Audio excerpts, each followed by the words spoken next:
Alright, so But I'm on a there's 60 year two different database types in It's QuoteWerks. We have what we call our native product databases, and then also Second one graduates some this link year, to existing then I'm databases. down to number 3. So native product databases in QuoteWorks are going to be Two product and a half, databases yeah. that you I know, import 6 years. or you create I didn't manually. space the So 3 of for them instance, quite here, right. I have a database called Input database.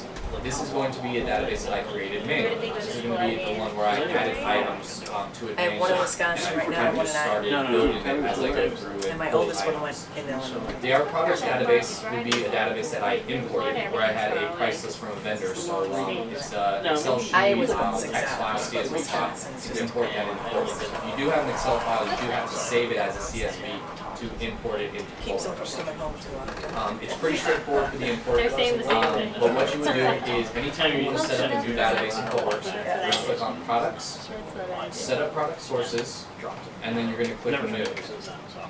And then you're going to select your database type.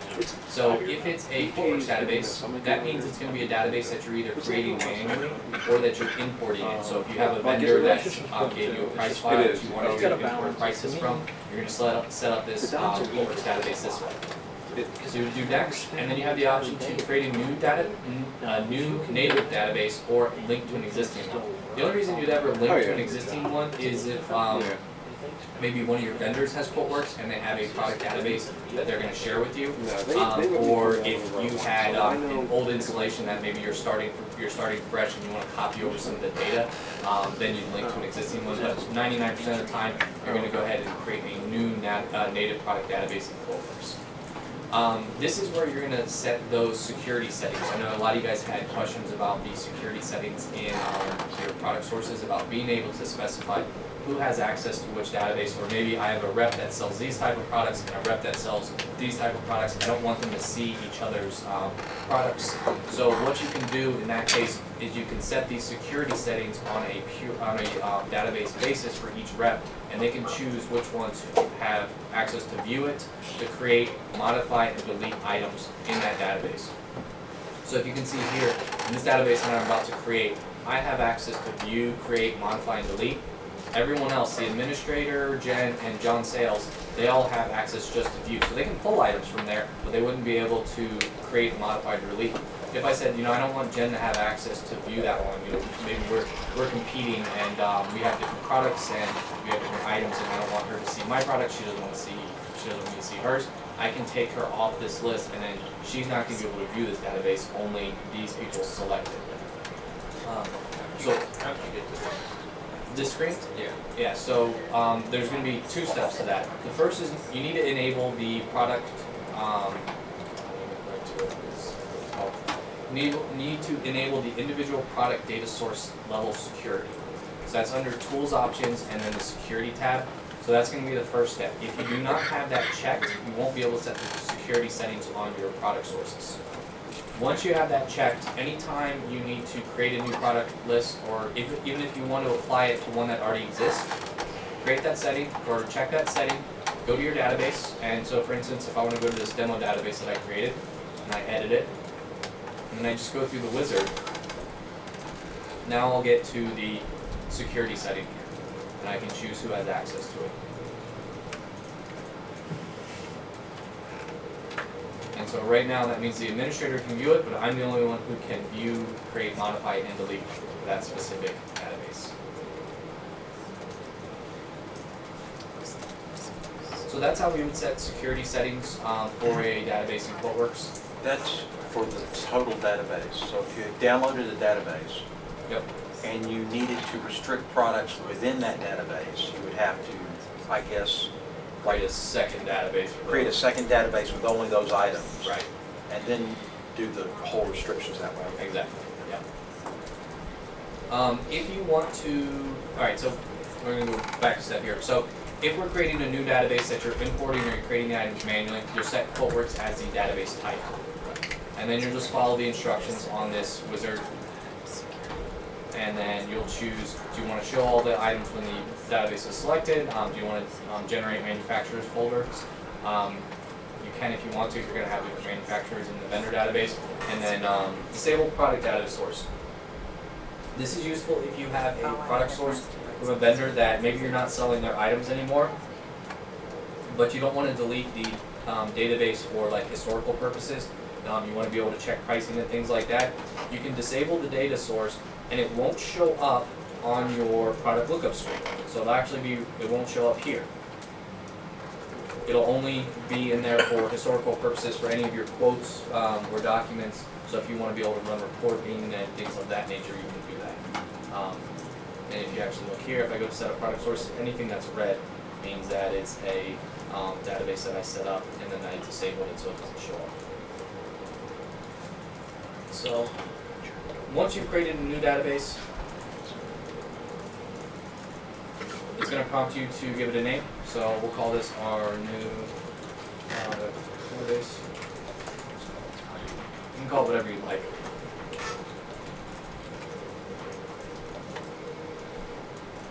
And then now it'll show up in our products lookup screen. So if the database already exists, I can add items manually by clicking on the gold button here. So like I said before, anytime you see a gold button, that's going to be a new something. So you click on that, and that'll bring up the new product window. You can also right-click and choose new item.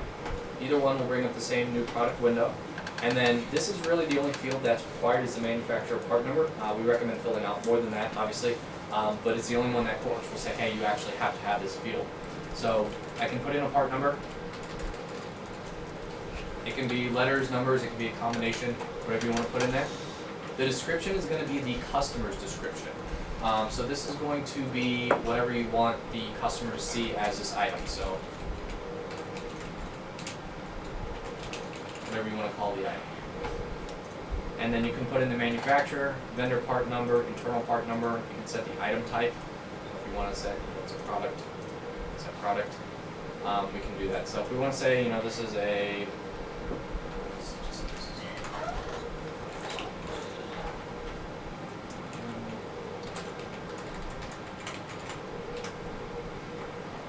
and then you have a couple options for the line attributes.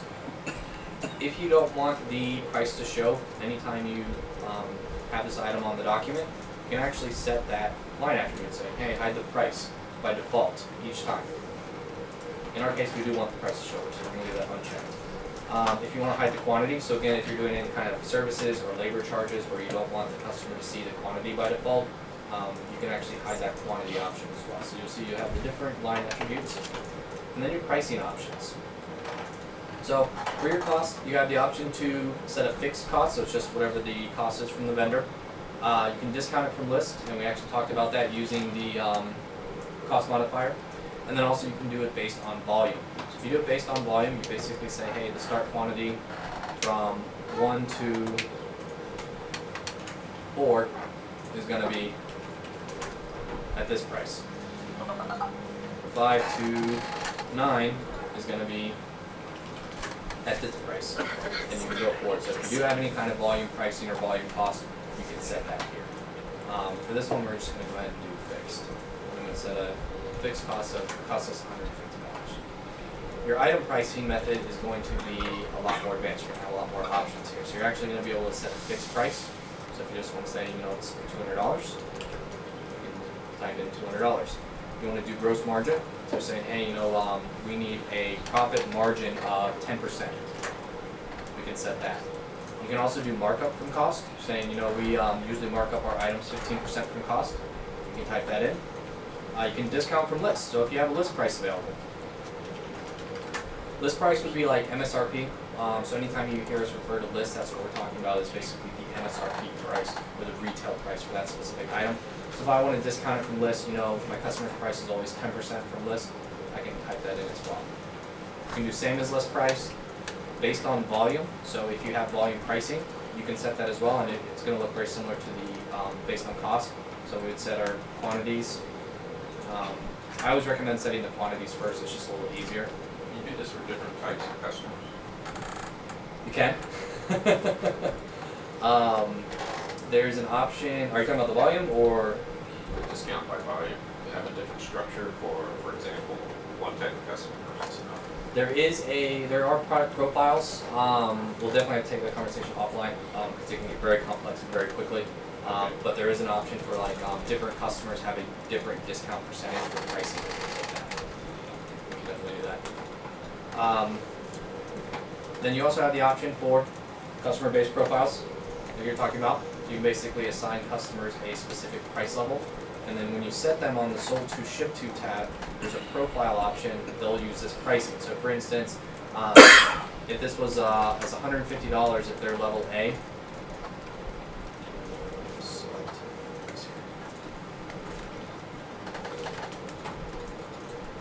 On your sold to ship to tab down at the bottom, this is where you set that profile. So when you set a profile for a customer, if you've done profile pricing for that for an item that's on the quote, QuoteWerks will automatically calculate it based on this profile setting here. If you're using profiles, you can actually set your profile in like your CRM or your PSA. You can use the data link to pull that profile from your CRM or PSA into QuoteWerks. That way you don't have to set it manually, or you can also set it manually as well. So that is an option.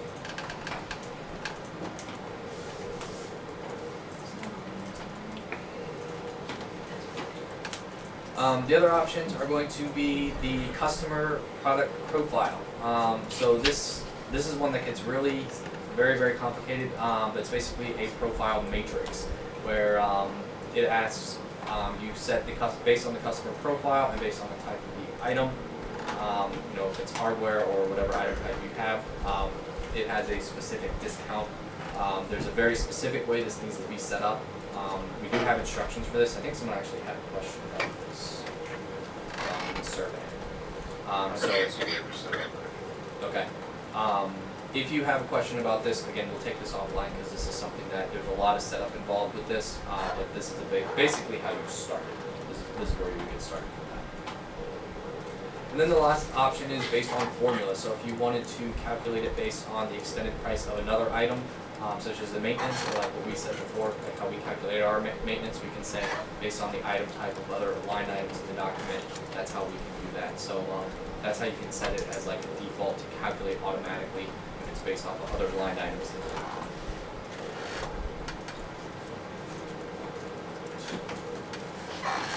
If you have a $0 price, you'll see here it's going to give you a $0 price when you go to add it to the document. You can set it up, or if you have a default price modifier, it will use that price modifier, but then you can change it as needed. So when you're adding the item to the document, if you double click on it, any of you that have the Add Item Assistant enabled, this is going to be what you see. So this is where you can choose the quantity for this item.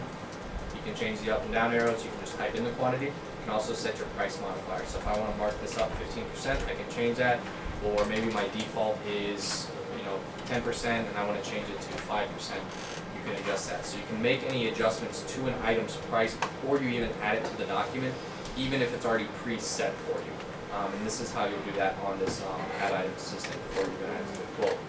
This is also where you can check price history. So if you've sold this specific part number to this specific customer that you have on your Sold to Ship to tab here, you can actually see what you previously sold it to them for. Now, I obviously have never sold this item because I just created it, but if I go into my demo database here, and I know I've sold this item before, and I click on my price history, I'll see every time I've sold it to this customer, the last date I sold it, the cost that was used, the modifier, the document it was in, all this information, which vendor I sourced it from. This is all available to me because I sourced it from a specific vendor, or because I selected this customer. So I can actually see that entire price history with that specific item.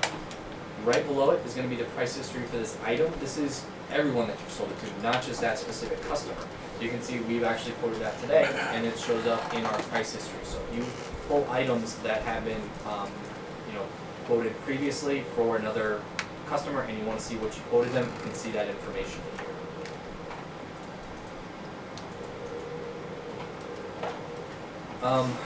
A lot of times we have people ask, I have all these items on my document items tab and I want to add them to my product database. How do I do that? So maybe you've added items manually here, or you pull items from Utilize and you want to build a product list of these items. What you can do is you can do it with one or multiple items. Is you highlight an item, and we'll do this one since it's really large and will stand out. And you right click and you choose copy, or you can do Control-C. And then you go into your product source. So let's go to our new one that we just created, new product database. Click in this blank area here and right click and choose Append Paste. and it's going to say, hey, this product is going to change it over to the auto task products. Now it's going to be this. Is that okay? Hit yes, and then it pulls it in here for me. So anytime you have a list of items that you want to copy over from one database to another, that's the way you can do that. Simply copy, and then it's going to be, once you select your database, right-click, append, paste. And again, that's nice if you're getting any kind of like special deals from your distributors or anything like that. You can start putting a price file from that distributor or vendor, so you don't have to add the items in manually each time. You can start to build that.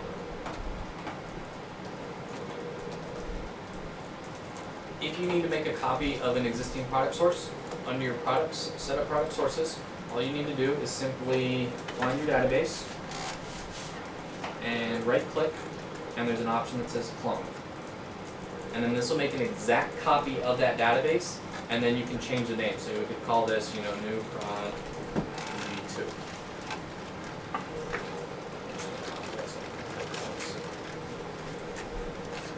And that'll make an exact copy of that database for you. So anytime you need to make a copy, just right-click, clone. You'll see there's also a few other options. If you need to export it, which is a somewhat common question. Someone says, hey, I need to export my entire product list from QuoteWerks into Excel or into a text file or something like that. Go into Products, Set up Product Sources, highlight your database, right-click, and choose Export.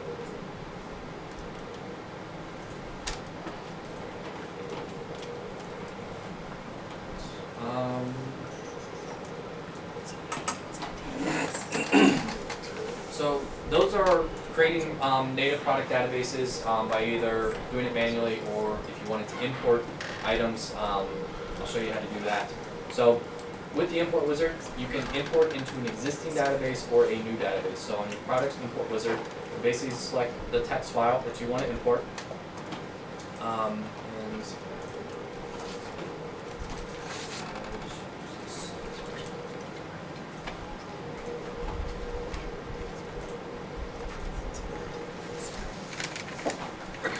I'll find a file that we can use for that, but if you guys want to see how the import wizard works, we'll take that offline.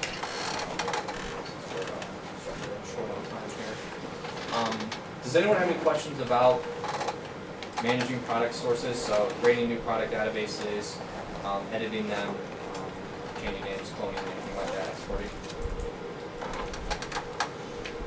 Okay.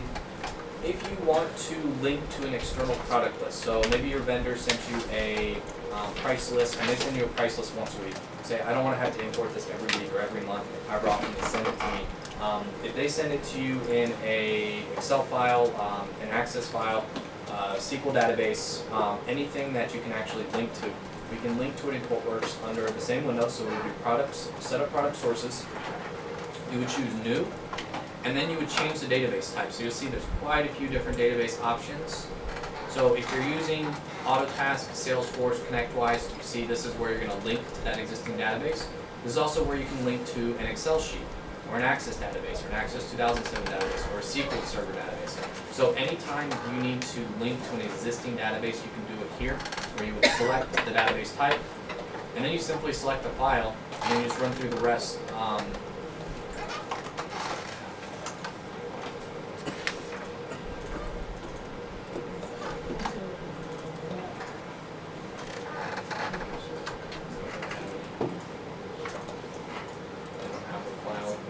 But it's very straightforward, where you just link to the file, there's a couple mappings, and then you just link directly to it. So it's really easy to set up, and it'll work just like the ConnectWise or the Autotask database, where you'll have your new file here, and you click Show All, and it'll show all the items that exist. One important thing to note is if you link to an existing database, you can't actually edit the items from here. So if you right-click, you'll see you're not able to do new, edit, delete, or clone from a linked database. The only way to do that is to actually go to the file itself and make a change that way. So it's important to note the difference there, that if you import the file or you create it manually in QuoteWorks, then you can actually go into the database itself and make those changes. If you're linking to one, we're just reading it, basically. We're saying, hey, that's what's there, and we're pulling that in, that's it. So if you need to make adjustments, you actually have to do that. Any questions about linking the files?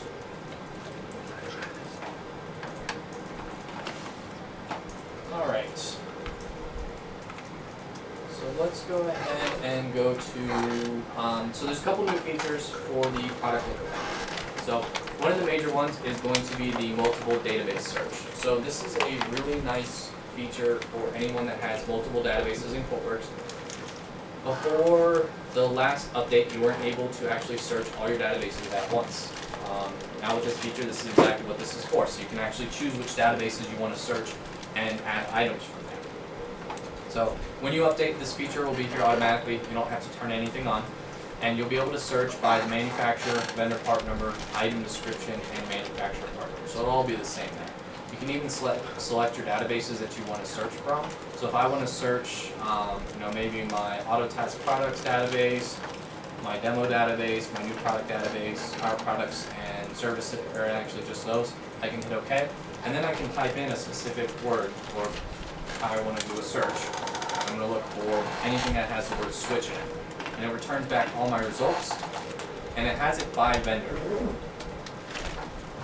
So I can actually see which vendor has the item. So my auto test vendor has most of them, but you can see my demo database has a couple, and then my our products one has one also. So it just makes it very easy to find what item you're looking for in whichever database. You can still go to a specific database and just search there if you'd like, but if you want to search across multiple databases, you can do that here. So this is very nice if you have multiple vendors that sell the same items. You can actually cross-reference them all at once. Utilize is available here in this one as well. So if you do pull multiple items from there, you can do that also. I know it's very straightforward, but it is a new feature, so I don't know if anyone's used this or if you have questions about how to use it. It's nice. Okay. Alright, so now we're going to get into using Utilize. So how many of, I think we have a lot of people that are using Utilize in here, right? Okay, so what you're about to see is going to be significantly different from what you're using currently, which is a good thing because it's actually, we've added a lot of new features to Utilize. So when you click on Utilize, before you could only see the search for field, and it would just show you the search for, and you could search by pretty much anything, vendor, part number, manufacturer part number, however you want to look for an item. Now what we've added is the ability to drill down by like specifics from the vendors, like screen size, product family, anything like that. So before, if I typed in here trip light server or trip light switch, I would get 400 results, and I'd have to go through and find which one I want. Now I can actually drill down if I'm not sure which one I want. So I'm going to go ahead and in my search for field, type in trip light switch and click find. And it's going to tell me, it says, hey, there's 244 items. Well, now I have the ability to actually drill down from that search. So I can go ahead and say, okay, well, I know I want a switch box. And then it's going to drill it down to now it's at 101. Well, maybe now I know I'm looking for one with specific ports. So I can drill that down even further. Or maybe I made a mistake. Oh, you know what? I don't. This is the wrong one. All I have to do is deselect that, and it'll go back to my original filters. And you can see all we're doing is basically choosing our different options, and we're getting down from 244 results. We're now down to 43. We can even get down even further.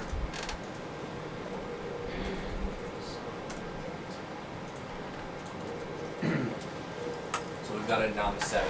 So just by selecting trip light switch and then selecting a couple different filters, I'm able to narrow my search down to 7 different items here. And you'll see they're here. And we've added some other functionality in this as well. Before, when you search for an item in QuoteWerks, it'll automatically show you the price and availability, but it does it one at a time. It's this vendor, then this vendor, then this vendor, then this vendor. So we rewrote it, and this will now get your pricing from all 4 vendors at once. And then what we'll also do is we'll show you which vendor is taking the longest. So you'll actually see a little stopwatch here, and you can click here. This will actually tell you, hey, D&H took this long, Synex took this long, Ingram Micro took this long, and Tech Data took this long. So if you're ever wondering why it takes longer than one or the other, you can actually see now which vendor is taking long. and it may be something with your connection with them or just the integration, your integration credentials, so you can always kind of see that information now. The other thing that we can show you now is if you customize your columns, you can actually see which distributors have the item. So right here, before you even start looking for items, QuoteWerks will tell you, hey, Edelweiss has part numbers for these 4 distributors for all these items. So if before you weren't sure, hey, I don't even know if they carry it, if my vendor carries it, now you'll actually be able to see that with this column here. Since you're all existing users, when you upgrade, this isn't out yet, this will probably be out in the next 2 to 3 weeks, but when you upgrade, if you want to add this column, you just need to go to your customized columns option. So we have our pricing. We can still get our retail pricing from CDW, Newegg, Staples, all those vendors. And when we click on this will actually go out to those vendors and get our pricing, so we can actually see what they're selling it for. So it gives you kind of a good idea of where you want to sell this particular item. Edelweiss will still highlight in green your best cost, and when you select the vendor, it will still show you the warehouse. So that functionality is going to remain the same. Occasionally you might see, for instance, like a 4-6 or 18-2 or something like that. What that means is the first number is always the availability. If you see a backslash or forward slash, I forget which one it is, and then another number, that's going to tell you if the item is on back order. So that'll actually let you know, say, hey, this item's on back order with this many, or they have this many on order. So if you ever see that number, that's what it's referring to. You'll also see there's a couple new tabs available. So we always have the accessories tab. So this will show you just kind of like additional items you can sell with this particular item. So you can add it to the document. So we can actually break it down into different categories and say, show me my connector cables, and then I'm going to get my pricing from these vendors.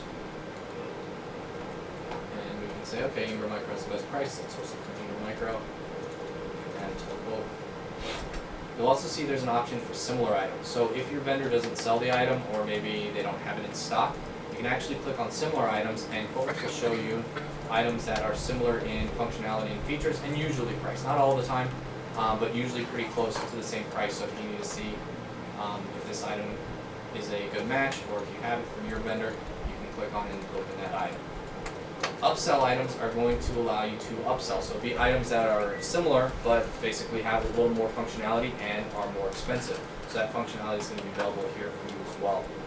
So you're going to be able to actually, maybe you want to give your customer a good, better, best option on their quote, you'll be able to do that directly through this integration. And then the spec sheet, this will still be the technical information that you want to pull from QuoteWerks. Any questions about the Edelweiss search? Last thing I want to show you on here is going to be the compare window. So if you want to be able to compare across different items, maybe you're looking at these items saying, I'm not sure which ones are, what really the difference is. This one's a 16 quart, this one's a 16 quart, this is 32, this is 32. Which ones should I sell the customer? By holding Control, I can select them, and then I can right-click and choose Compare Product Features in Edelweiss, and it'll actually bring up a compare window for me, and then I can see what the differences are between these different items. So I can actually see it's highlighting in yellow the product differences, so I can actually see which ones are different.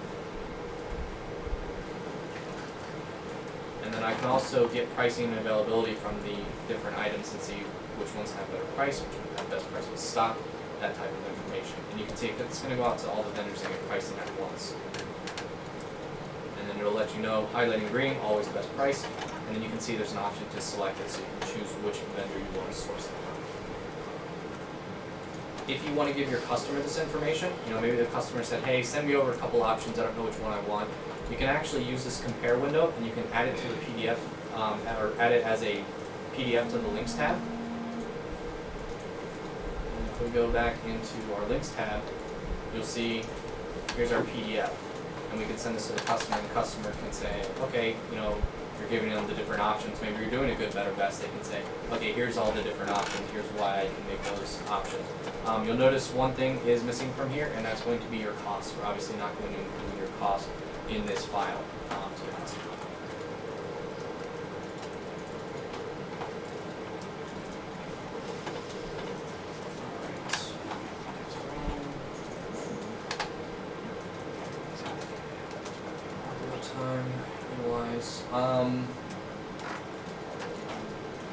One thing we haven't really touched on too much are bundles and configurations in QuoteWerks. So if you sell items together on a regular basis, we can create what's called bundles in QuoteWorks. These are basically groups or kits of items.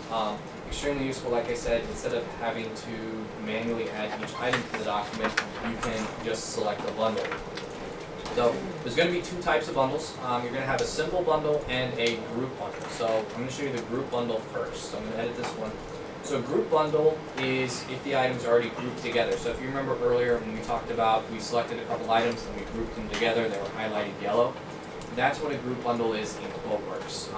The difference between a group bundle and a group is that the group bundle is set, is preset for you. So it's something that you've already set ahead of time, and the group is something that you kind of do on the fly. Is that you say, oh, you know what, I want to sell these items together as a package. The group bundle is something that you've already said, hey, this is a package, I want to sell it as a package. You'll put in the bundle name, and this is going to be just a name for you, so you know what it is. You can put in any internal notes if you'd like. You can set a part number for it, and an item type, and then you can put in the item description. So you can actually put the customer-facing description here as the bundle's description. This is what the customer is actually going to see. So this is going to be, pretty important for you and for the customer to set that correctly. How did you get to this screen? Sure. That's under bundles. And then if you have an existing bundle, you can edit it. If you need to create a new one, which we can do as well, you would simply click new, and then you would put in the bundle name. String 15.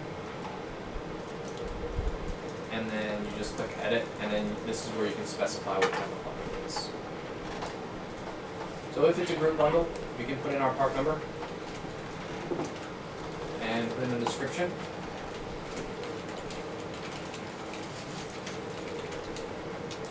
And then once you click on the items tab, this is where you can start selecting items that you want to include in your bundle. We can click add, and this will let us add from your product lookup screen. So if we go to our demo database and we say, we want to sell these trip light items as a bundle, we can do that. And you can see if I hold control, I can select multiple items. I can add multiple items to my database at one time. If you want to make a change to an item, perhaps you want to change the attribute. You don't want this item's price to show up. You want it to be as an optional item. You maybe want it to be as a comment item. You can make those selections here by clicking edit. You can also have the option of not including it in the group. So if you have all these items that are in a bundle, and maybe you want to put underneath it like a service that always comes with it, but you don't want it part of the group because you want the customer to see that it's a service option, you can always have it don't include in group. It'll come in with the bundle, but it won't be part of that grouped items.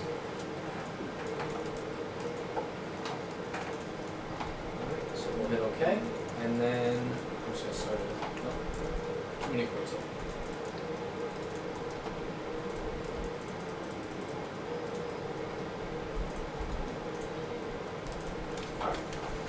So we have a blank one, we select our bundle, and then you have the option to add it or insert it. So if you remember before, adds it to the end of the quote, insert it at the top or wherever your selection is. Since we don't have anything on there, we're just going to choose add, hit OK, and then you can see it adds all those items onto my document. By default, unit price is hidden, and so this is what the customer is going to see, is this with my individual line items as well. The other option is selling the items as a simple bundle. So if we go to our bundles, and let's go back to our original one, we change it to a simple bundle. So a simple bundle would be the items are all pulled in at once, they're just not associated with each other, they're just not grouped together. So I'm not going to make any other changes except changing that to simple bundle, and then we'll add it to the quote. And then you'll see here, the items are all added individually instead of being part of the group. So that's going to be the only difference between a group bundle and a simple bundle. So you can use either one, they both work well. It's just kind of what you want to show the customer. But this is extremely useful to save you time if you're selling a lot of items together as a package already. You can already have them preset so you don't have to go in and add item A, add item B, add item C, that kind of stuff. The configurator is a... Just a question on, if you're on a bundle, is there organize the bundles into expandable groups or something. It seems like Like a everything's bundle all within a packed bundle? together in one long list. You mean like a bundle within a bundle kind of thing? Well, just a tree, so you can organize your products, like this kind of product, that kind of product, product A, different issues associated with product B. So you don't have to look through this big long linear list to get at something. Where exactly? Like on the quote itself, or? No, on the bundles, Linda, that Linda right there. Okay, so you would. So You're talking about rather like a than have preview? 30 things in one layer, then you have expandable. So you go into this product line and you can expand that, so you can find it faster. That's all I think you can tend to get a lot of bundles, Right. and it makes it harder and harder. It's making it harder and harder to find what you want. Gotcha. Yeah. Organize them, what you organize them by product type, customer type. I understand. Yeah, there's nothing for that right now. You do have the ability to do a search, so you can search by the bundle name. So if you know what you called it or what you named it. Part of the product. I have a similar problem, and I just use my product name in the beginning. So, for example, one model machine S33, and then I'll put wheelhead or workhead behind it, and then I just search for S33, it'll pull up all the bundles that belong to that machine by using an asterisk in the search.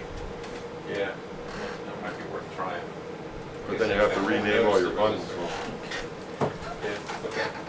Yeah, and that's a good point that Mike brought up, is that a lot of the searching in QuoteWerks, you can use a wildcard search.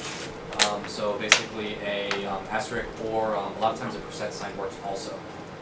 So you can try either one, and that'll basically let you search for like, if you put that in front and then you put in like the part number or something like that, it'll look for anything that has that part of the number included in it. So that's how you can kind of help with your searches in anything, not just in your bundles, but also with your search for products. How do you initiate your search? Just click the search by name. And then just hit return. Yeah. Yes, You have So- to have an exact match. Is there a way to get the bundles through the quick lookup bar, or not really? There's not, no. I don't think there's anything we can do there. Yeah, unfortunately not. It's a good feature request though.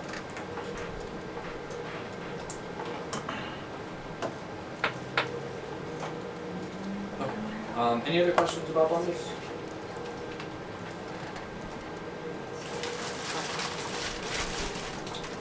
So we also have our configurator. The configurator is basically a step-by-step process of building a bundle in QuoteWerks. It's essentially a flow chart that you create that'll walk you through selecting an item and adding it to the document. So if you have a bundle that has many different options or accessories, you can actually create a configuration that'll walk you through and say, okay, if you select item A, then select this item, item B, select this item, and so on. To show you what it would look like, is basically we have the default one here, which is an entertainment system, and then you select what type of TV. So it's asking you what type of TV. So we choose plasma. Then it only brings us to plasma TVs, and then also I added some other items in here in one of the other trainings. But you can see here we choose our plasma, so maybe I want the 50-inch. Then it brings us to accessories just for the 50-inch. So these are not for the 42-inch or the 46-inch, they're just for the 50-inch plasma. And I can make my selection. I can add multiple items that I want, and then we can go to the next step. And then you can see it's prompting me to select a receiver. And then I can go through and I can select speakers now.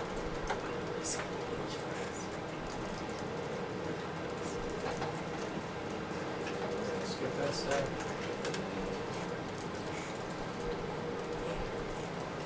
And then you can see this is my bundle, but it was a configuration that we built. So the configurator is a little more complex than the bundles. The bundles are pretty straightforward. So if you have interest in the configurator, we have videos and stuff that will walk you through all that kind of information. We also have help file information on that as well.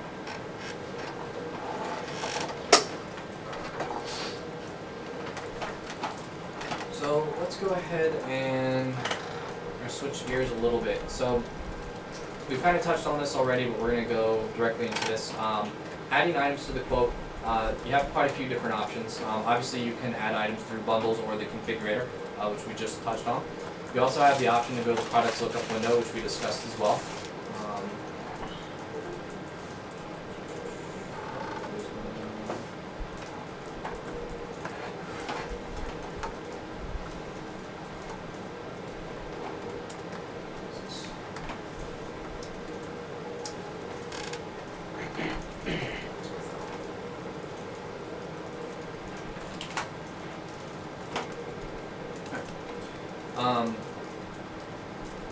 So you have the option of adding items to the product lookup window, selecting your database, or doing the multiple database search and adding items that way. You also have the option to add items through the quick lookup. So if you want to look up for a specific item, maybe you already know part of the item, and you know it's in this database, so you know part of the part number, you can actually start putting in the part number like, let's see.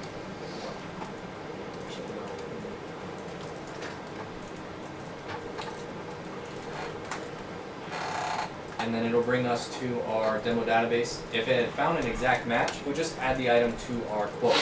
Since I could only find part of the part number, then it's bringing me to the search window just to make sure, hey, this is the item you want, and then I can select it from here.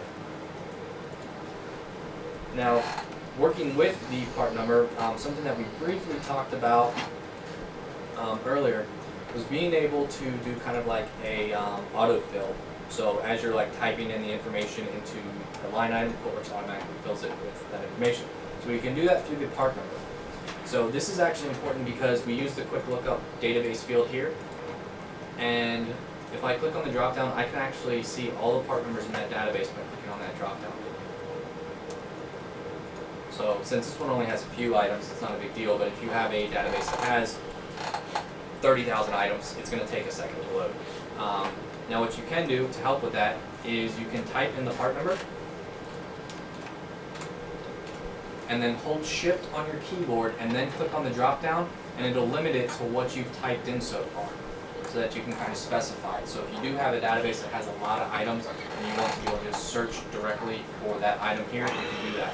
And then when I click it, it'll populate that item here in my lookup.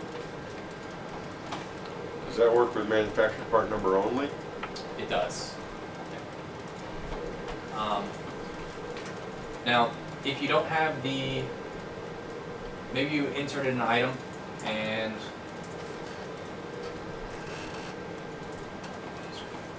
so maybe you inserted a blank item and you want to select an item to add to the document, but you didn't want to use a quick lookup. You can also set the vendor here, and you can choose which vendor database to look for.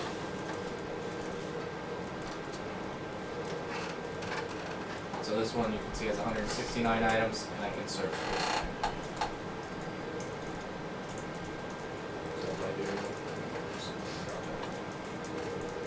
So if I put in 03 and then I hold down shift and click on the drop down, I can see just the items that start with that part number. Okay, that's the one I want. Add it to the quote. So it makes it a little easier to find items and add to the quote that way.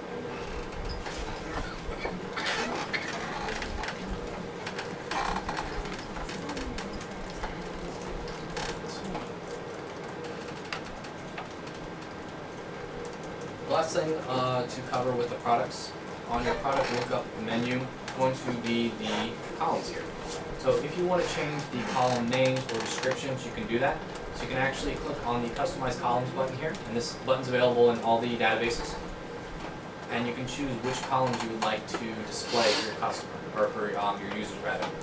By default, we only show a couple of them, but you can actually add multiple ones. You can rename them, change them, delete them, whatever you'd like to do. This is important to note because if you change the column here, it doesn't change it on the document items screen. These are basically two different setups. So you can change your product database columns here, but it's not going to adjust it here. So if you do have columns that you don't want the customer to see, you know, someone talked about like hiding costs from users or something like that, or hiding price. You can change it here, but you also want to change it on your document items screen as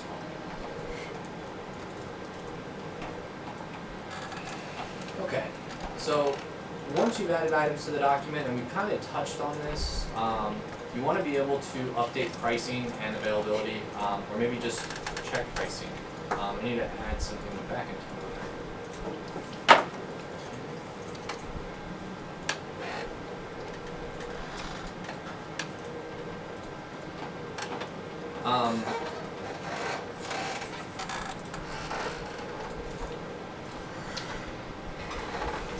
So once you've added items to the document, you send it out to the customer, they come back to you 3 months later, the customer says, hey, we're ready to move forward with this order.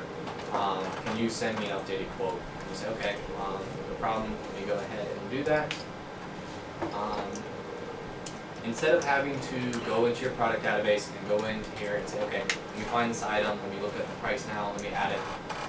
You can actually use the best, latest, and compare to update your pricing. The best button is going to refresh your pricing with the best from the best cost vendor. So if you have vendor A and B, they sell the same items, and vendor A has the best pricing, and now vendor B has the best pricing 6 months later, it's going to automatically source it from vendor B. Compare will also compare it across multiple vendors. So if you need to compare it across specific vendors, you can actually select vendors which to include in your comparison window. Very useful for anyone that's using Eatalize. You can actually see in real time pricing and availability across which vendors have it in stock. This will put it in a grid format though, so if it is just an item that you sell in your regular databases, you can see in like a grid format which vendors have it, which ones don't, which ones have the best cost, so you can choose which ones you want to source it from. So this one's pulling from AutoTask, but I didn't include AutoTask in the comparison, not popping up here, but this is essentially what it would look like, so you can actually see what it looks like from that vendor. Latest, which I need to actually close QuoteWerks and then reopen to get my latest button back. Latest will refresh your pricing with the latest pricing from that selected vendor. So say you sourced an item originally from vendor A, and now vendor B and C have better pricing. It's not going to matter because if you click latest, it's only going to look at the latest pricing from that selected vendor. So it's best is not the one you're going to use really most often. It's typically going to be latest and compare. Latest will just refresh it from that vendor again, and it'll say, hey, here's your best pricing since the last time you refreshed it. So that's a really easy way to refresh pricing without having to go and relook for all those items. Alright, so a big one I'm going to go to now is user maintenance. We'll go ahead and do that, and then we'll take a break here in a second. So user maintenance, a lot of the stuff that we've talked about today is dependent on your specific security settings in QuoteWerks. So under the utilities menu, user maintenance, this is where you're going to set those security settings. This is where you're going to set those access rights on a per user basis. So every user has the option to, or every master rights user has the option to create, edit, delete, and clone users. Cloning is basically copying users. Very useful if you're setting up multiple users who have the same security settings. You can go through, create an initial user, set their security settings, and then clone that user, and all their settings that you've set for the original one will be for this new cloned user. So that's a useful feature there. If you update that standard, can you just throw that into all the ones you've already created, or is it too late? Yeah, if you update it, there's an option, which I'll show you here, to apply changes across the board. Now, one of the things that you'll need to do is usually we recommend grouping your users into some type of group format. So inside, outside sales, in this case, shipping. And the reason that you can do that is when you group them together, then you can use this apply to apply across the board anyone in that group, any changes that you've made. So we'll get there in just a second.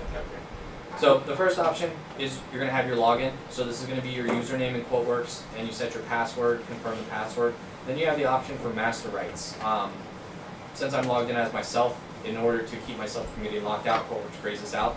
But when you create a new user, you have the option to give them master rights. Master rights means they're an admin user. That means they have full access to everything in QuoteWerks. So they can see other users' quotes, they can change settings in QuoteWerks, they can make any kind of adjustments like that if they have master rights. It's basically our QuoteWerks admin user. User cannot change password.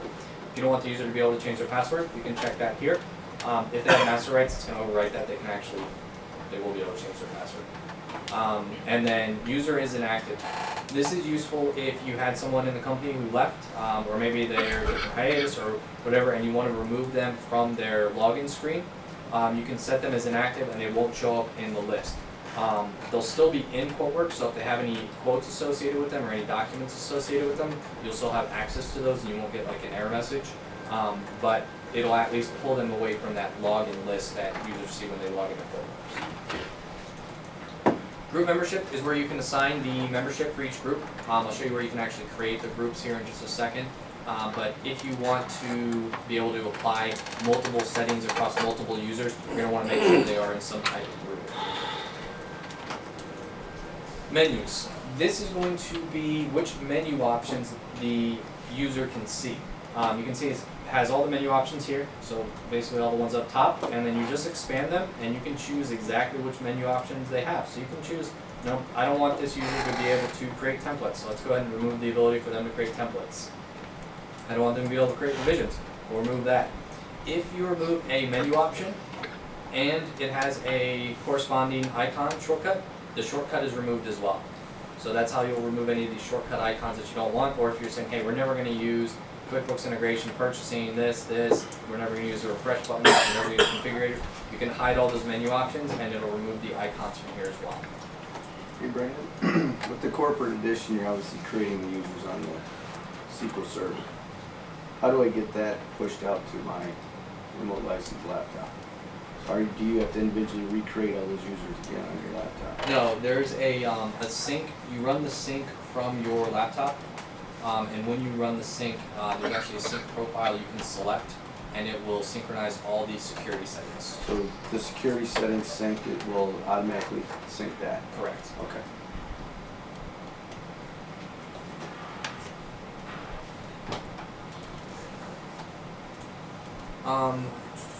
Okay, so and if there's any settings or any menu options that you don't want the customers to have, you can go ahead and go through this. Unfortunately, when you're first setting up customers, you'll probably have to go through and decide which ones are going to be important for them. Usually the utilities menu is not a menu option that your reps need access to, unless they're doing any type of syncing. But you can see there's different options, but you probably don't want them to have the option to go to the user maintenance, so you can hide that. You can hide the license manager information so they don't accidentally remove licensing. You can choose to hide anything that you think might confuse them. So you can really simplify QuoteWerks for yourself and for your users, for anything that you're not using by going through these menus. Access rights. So these are all these security settings in QuoteWerks. You can see there's quite a few, and you can choose which ones to apply to each user. Right here is a spotlight. So in the help file, and I would recommend going to the help file for this information, we have a list of every single security right in QuoteWerks, and we have the description of what it does. So here you can actually put in the spotlight text like cannot. So now it bolds any access right that's cannot, which is going to be most of them except when you get down to the bottom. So someone was talking about earlier about modifying, making it where your customer can't or your rep can't manually change the unit price, I think. So what we can do is now we can type in cannot manually. And now it limits it down a little further, and it makes it a lot easier to find a specific right that you're looking for. And here's one that we found. Here's the cannot manually modify unit price in the document. So that's how we can change it. Maybe we want it to be cost instead of the price. So you can set that security right.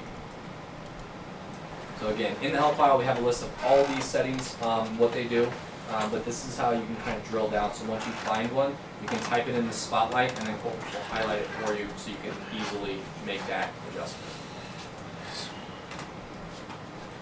Any questions about the access rights or access rights that are available? So they have anything they want to hide or limit that they're not sure if is available?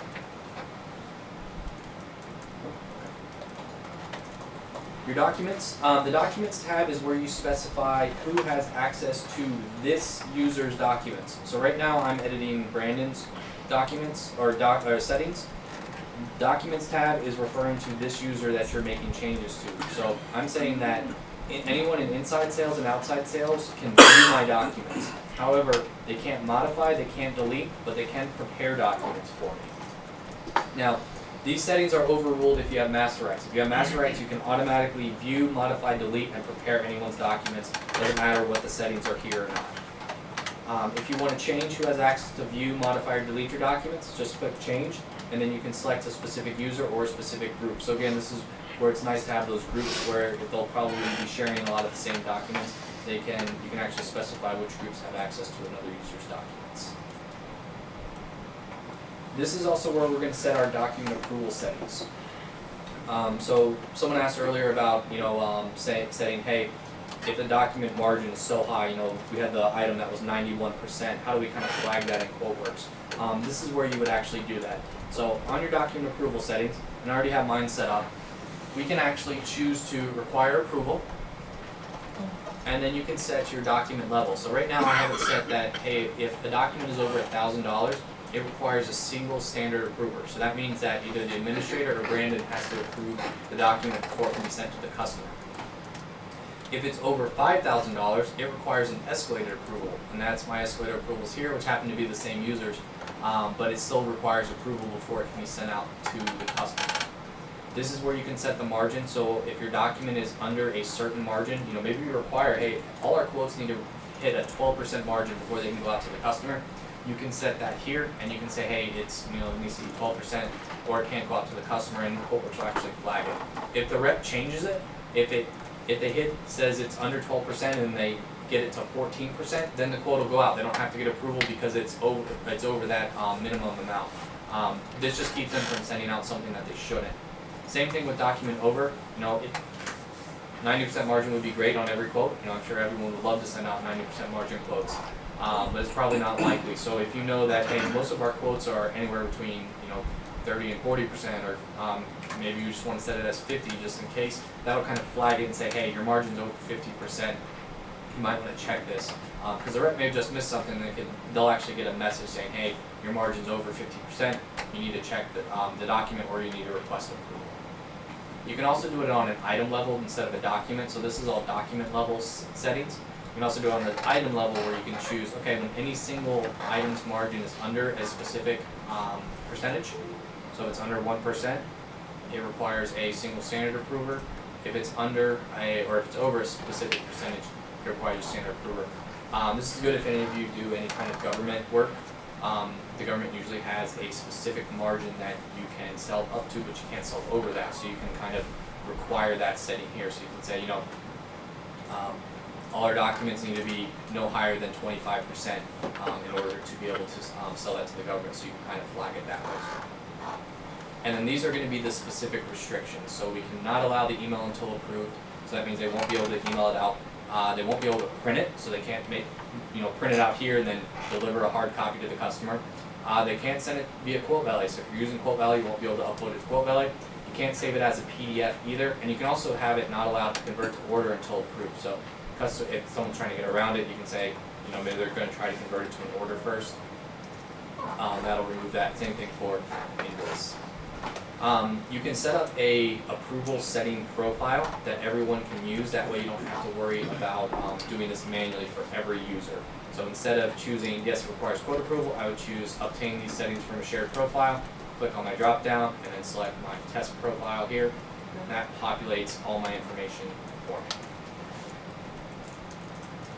Any questions about? How would you create that profile? What's that? How would you create the profile? We'll get there. That's next, yeah. Any questions about the document approvals other than creating profiles? Okay. Sales tab. This is where you can base your sales commissions on either the sale price or the profit amount of the document.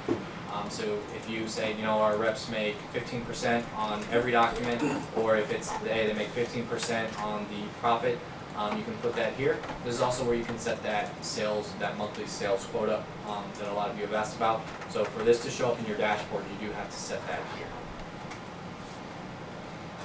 And then the Apply To tab, kind of touched on this earlier as well. But any changes I made to Brandon's profile here, or his settings, I can then apply these to other users by clicking on the drop down and selecting a specific group. So I want to say, hey, everyone inside sales is going to share the same security settings, or maybe it's just Jen's going to share the same security settings, and then I can hit OK, and it'll copy all those changes from my user to her user as well, or anyone else here that I select.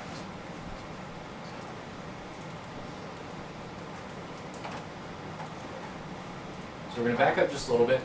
So that was a specific user settings. Now there's a couple other things I wanted to show, groups and profiles. So to create a new group, we're gonna click on our groups tab. And again, anytime you see a gold button, it means it's gonna create something new.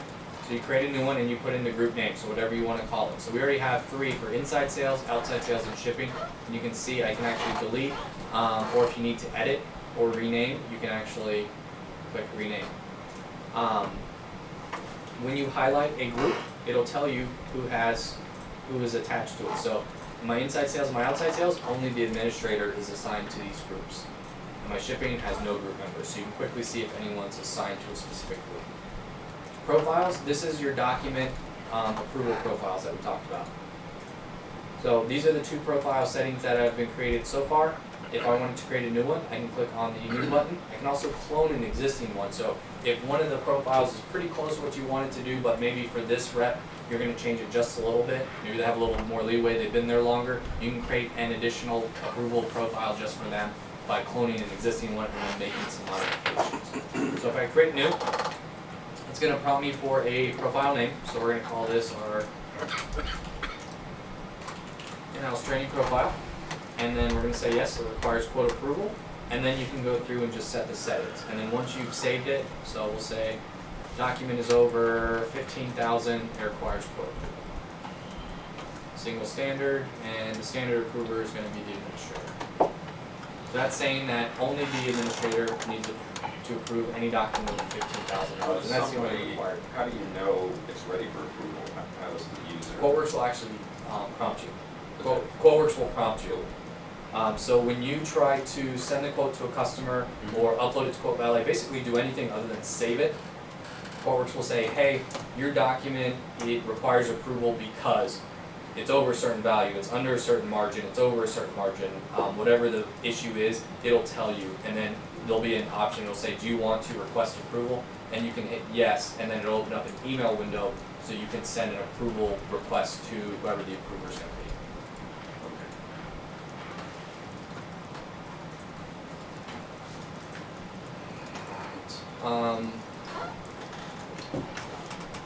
From here, you can also edit a user's preferences. So if you're creating new users or creating a new user and you want to set up their preferences for them and you don't have to log into their screen, you can highlight the user and click on preferences, and then you can actually go through and set their preferences. So you can put in their full name, their title, address, all that information, set their email information, views, appearance, spelling, everything we've already covered here, and even their contact manager credentials if needed.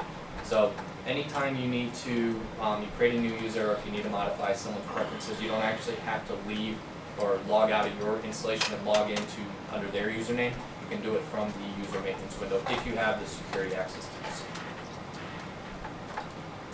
Okay, any questions about user maintenance? No? Okay.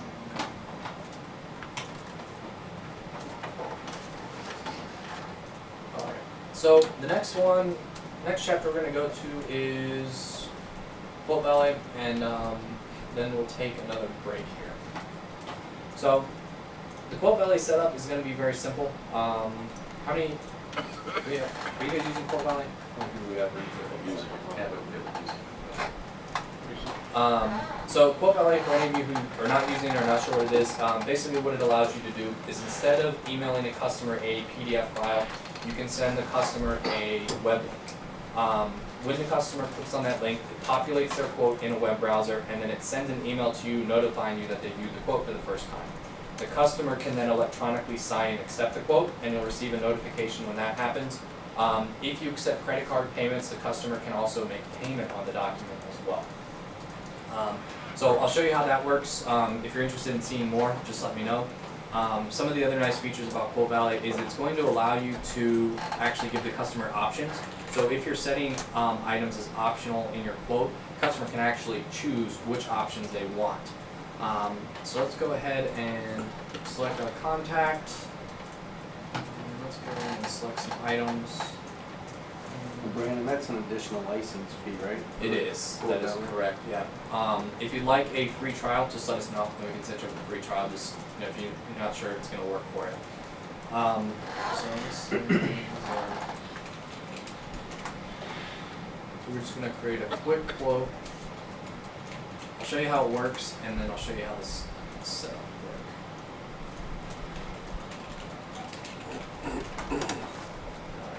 So what I'm going to do for these optional items is we're going to go back into our line attributes that we talked about earlier, and I'm going to set them as optional.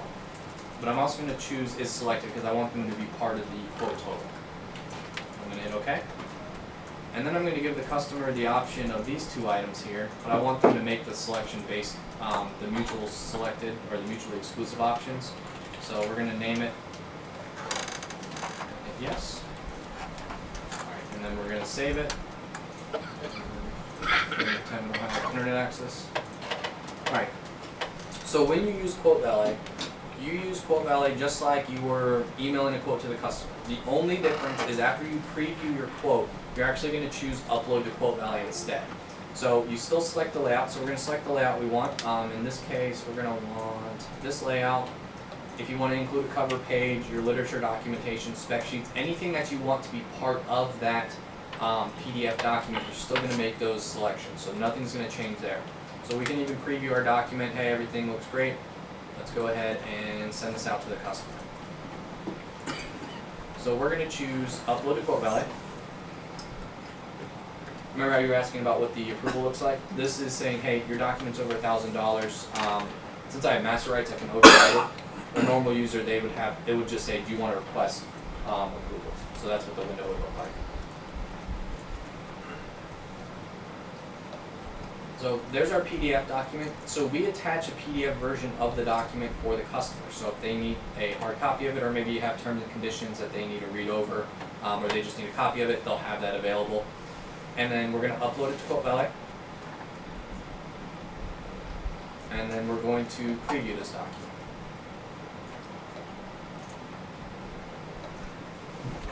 So, and if you guys have renewed your maintenance within the last 3 years or purchased anything from us within the last 3 years, your quote was sent through Quote Valet, so this should look somewhat familiar for you.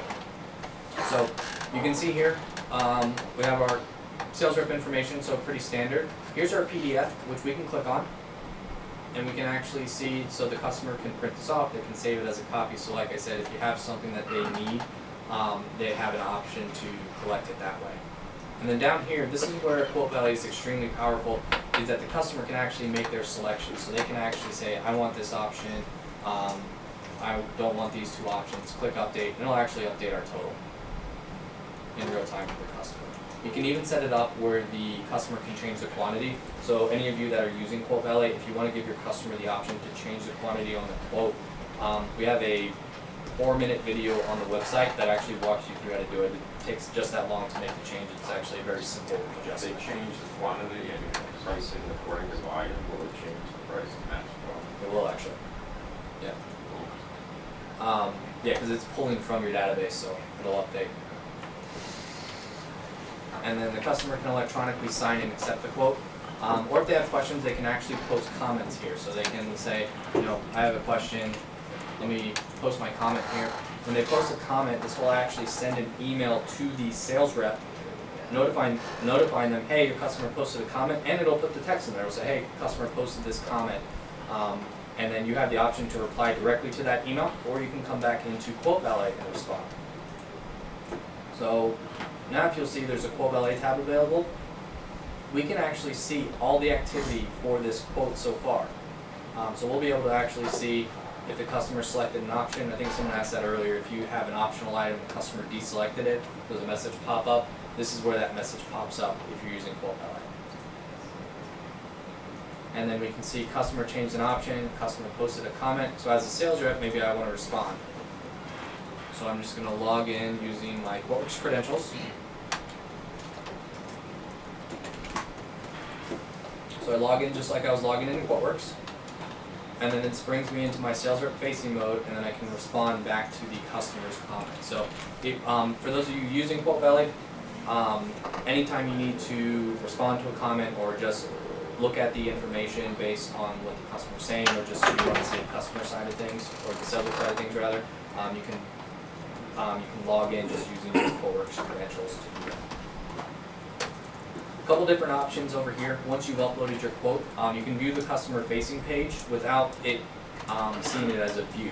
So if you want to see what the customer sees, maybe they say, hey, line 3 doesn't make sense, and you look on your quote and you say, you know, I don't understand what they're seeing. You can say, okay, let me see what they're looking at, and you can click on View Customer Facing Page. It'll let you look to see what they're saying without registering a view in the activity here.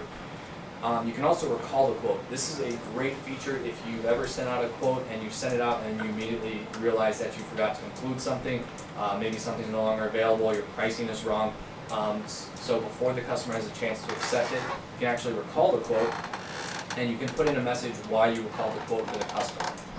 So if I recall this quote, I can say, okay, you know, forgot to include tax, we'll resend.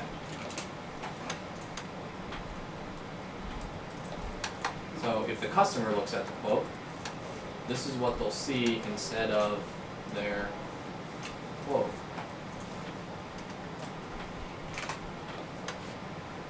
It'll let them know the quote has been recalled.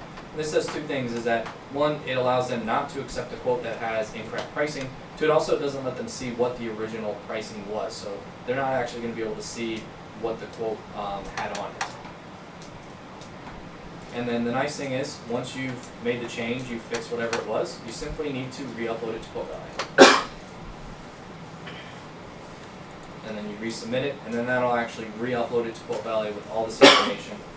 And then the customer can go back to their page, and then now that they can see the changes. Yes? Question. It's more like something that we're having an issue with during the testing part is for static quotes that don't have any options on it. Go on the Quote Valet and see the PDF, perfect, they can actually click on it and download it. The issue that I'm seeing is when we actually send it out to Quote Valet and we have options that we need to pick in there. That PDF is now static with all those option picks in there already selected. Mm-hmm. So it's actually a non-current PDF document for exactly what's going on with that sale. Right. I don't know if there's any way we can change it or put it in as a future request for something quick, but if you have optional products that we can select, not produce that PDF until the actual quote is assigned so they get a copy of it. Because it's really causing issues when people get confused. Yeah, let me follow up on that for you, because I know we did something where the PDF was updating manually, automatically as well. In the background? Yeah. Okay.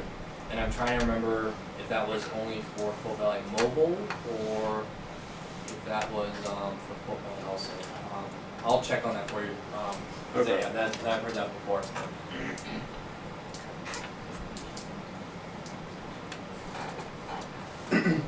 Brandon, how'd you get the optional items in there? Yeah.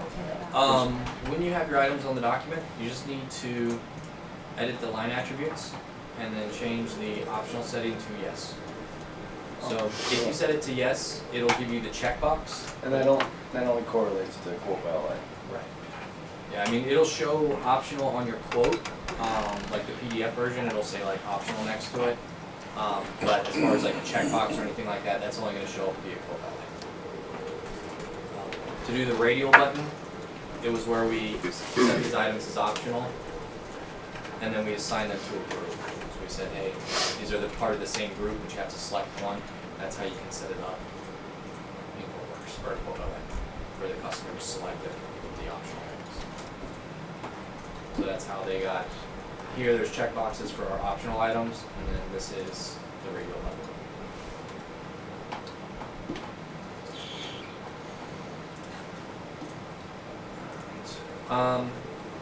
So once your customers made their selections, they can sign off on the document. In QuoteWerks, we do have a Quote Valet dashboard. So this is going to show you all the activity of all the documents that have been uploaded to Quote Valet. You'll see here we have inbox notifications. So Quote Valet sends you a lot of emails about the major notifications. But we're not going to show you, or we're not going to send you an email every time a customer views a quote, for the simple principle that a customer may look at a quote 6 times in a day. You don't need 6 emails.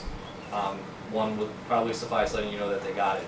So what we do instead is every time a customer views a document or maybe changes an option, a minor activity, we'll post a notification here instead of sending you an email. And that way you can actually see what's happened with the document. You'll see all the activity here. See a customer changed an option, they posted a comment, sales rep posted a comment, it was recalled, then the customer reviewed the recalled quote, and then we revised and we re-uploaded it to the customer review, but they haven't looked at it yet. You'll see there's little notifications here. These will tell you that customer posted a comment, and if there should be a tooltip that, yeah, tooltip pops up, it says customer posted a question, and then customer changed options. And so you can actually open this quote, you can view the contact record, if you click on more, you can actually view the sales rep facing side of things, so if you want to respond to the customer, you can do that. Once you've kind of followed up on this document and you don't need this notification anymore, you can actually dismiss it from your inbox. So your inbox is kind of like a live, updated version of what's happening with your quotes. So every time something happens with the quote, you'll get an inbox notification. For any of the major notifications, you'll get an actual email for. So first view, customer posts a comment, if they accept it or if they make a payment, you'll get notifications for that. The reporting tab will give you more information on your quotes and quote value. This is extremely useful if you want to see, hey, which customers haven't even viewed a quote yet. You can change the status to not viewed yet, and then you can even set the date. So say, show me all my quotes that the customer hasn't viewed yet, I can see those. And then you can right click and you can open it, or maybe you just want to give them a call and say, hey, just wanted to follow up on the quote I sent you, just kind of see if you got a chance to look at it, and you'll actually be able to see. And they say, oh yeah, I looked at it. You can actually see via quote validate. No, you didn't. So it's a nice feature to have that you can actually kind of see what your customers are doing, and every time they view a document or every time they make a change, you'll have that activity notified to you here. Payments tab will be for any payments that have come through Quote Valley. So if you are accepting payments via credit card or PayPal, they'll show up here, and you'll actually see them come through, and I'll list them. And then once you convert the quote to an order, we'll basically complete that payment. The reason we have it here is that you'll actually be able to export that payment to QuickBooks if you're using the QuickBooks integration. So once customers paid, actually when you export your document to QuickBooks, we can send the payment over with them. Are there videos how to use the Quote Valley online? There are, and we're actually having a webinar next Wednesday where we'll be doing basically from start to finish of how to use Quote Valley and all Are we the going to get an features. invite for that, or has it been sent out to you now? It went out yesterday. It was just I can- Thursday. Yeah. I can send you a link. Could you? There's a link on the Facebook page as well. So, the last part of Quote Valley that I want to discuss is going to be Quote Valley Web. So Quote Valley Web is going to be the reporting engine for Quote Valley. So it actually provides you with an in-depth analysis of your Quote Valley documents. You'll see there's an easy way to get there. Click on Launch Quote Valley Web. And then if you are prompted to log in, you just log in using your Quote Valley or your QuoteWerks credentials. So the first option is going to be the dashboard. The dashboard is going to have your inbox, and that's going to be whatever your live inbox is in QuoteWerks. So you'll actually see all your inbox notifications here. And then as you clear them out of your inbox, they'll be removed from your Quote Valley inbox as well. See, there are hyperlinks, so if you want to view the customer-facing page, sales rep, or send an email note, you can do that. You can also view the activity history here. This is extremely useful if you're out of the office and you need to see reporting on what's going on with your quotes or any other reps' quotes. If you're management, then you'll be able to do that. So that brings us to the executive summary. So under this dashboard, you'll see there's an option for executive summary. This is going to be specific for management, where you can actually see, let's say, last month, show me all the quotes. So I can see there were 8 quotes sent for all sales reps, 6 of them were accepted, none of them paid. I can see the top dollar quotes, the top dollar orders, how many customer reviews, how many customer comments, sales rep comments. Then I can even do a comparative analysis. Comparative analysis will actually compare your reps against each other. So you can actually see how many quotes each rep sent out during a specific time, their quote value dollar, which ones they converted to orders, and their order numbers as well. So you can actually quickly see how your reps kind of stack up against each other. If I click on quote sent, this will show me just all the quotes that I sent last month. Or just show me the quotes that have been accepted. You can get a lot of information via QuoteWerks web. You're gonna have a lot more kind of tracking on what your customers are doing, kind of what your reps are doing. The status board is going to show you, or actually let's go to my summary first. So my summary is going to be like the executive summary, but it defaults to your rep, yourself in QuoteWerks. So this is only going to show you your information. You can see you can't change the users, it's just going to be you, but you can change the dates. So your reps will by default have access to the My Summary dashboard, so they can kind of see how they're doing for the month, how they're doing for the week, that kind of thing. So it's similar to the dashboard in QuoteWerks, the opportunities dashboard, where they can see that type of information, but it's going to be based on the instead. And then the status board is something that you can set up in QuoteWerks. You can set it up on like a monitor or something like that, and it'll actually show you your quotes that have been accepted, created, kind of like the major notifications. It'll give you a summary of kind of how things are going today, how many users have what in their inbox, the top accepted quotes for this week, and it also filters through for like this month, this year, and things like that. So it actually has a lot of information. It's meant to be put on like a 40-inch TV or something like that, so that everyone can view it. We actually have this on the sales side. We have this set up where you can actually see kind of everything that's going on with the quotes.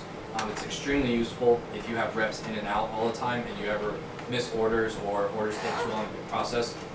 You can actually see when a rep's orders come in, so you can say, hey, you need to process that order, or if they're not in there that day, you can actually process it for them. Can you change what that displays? No, you can't actually. It is static. It is static. So, I mean, it's static in the sense that it refreshes, but you can't change like, you know, don't show, right, yeah, don't show this, show this. Like that will show quotes as well as orders. Correct. But you couldn't just make it just orders. No. Now, it'll only show quotes the first time that the customer views them. Other than that, it won't show quotes, and it's typically for orders. Oh, okay. Or if a customer posts a comment on a quote, then it would show up. Because what these are what we call priority notifications, so it's the major notifications. So an acceptance, an order, comment, option change, or the first view of the item.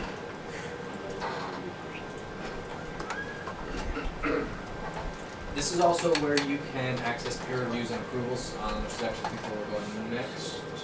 Yes, it is. So this ties in well. So on the peer reviews and approvals, we have both in QuoteWerks. So approvals are going to be the document approvals that we talked about. So if you're out of the office and you have a quote valid, you can actually approve documents through like your phone or your tablet online without having to log into QuoteWerks and manually approve it. So that's one of the nice things. So if I go to approvals, I can actually go to the view approval page. And if this quote wasn't expired, I could actually approve this document. So you can see here, you can actually set it as approved. And you can put any notes in there if you'd like. When you approve a document, it will, through QuoteWerks, it will send an email to your rep notifying them that the quote has been approved. And then they can Is that automatically posted, or does the rep have to post it? The rep will have to post it, but it prompts them to post it. So if they try to email a quote to the customer and it says, hey, you need approval, if they hit yes, request approval, QuoteWerks will automatically upload it to QuoteWerks, and then they can send an email to the approver to approve the document. And then the approver gets the email notification, or they can come to the dashboard here and see if anything was approved. Peer reviews are going to be just that. It's something that other reps can use so they can view a document.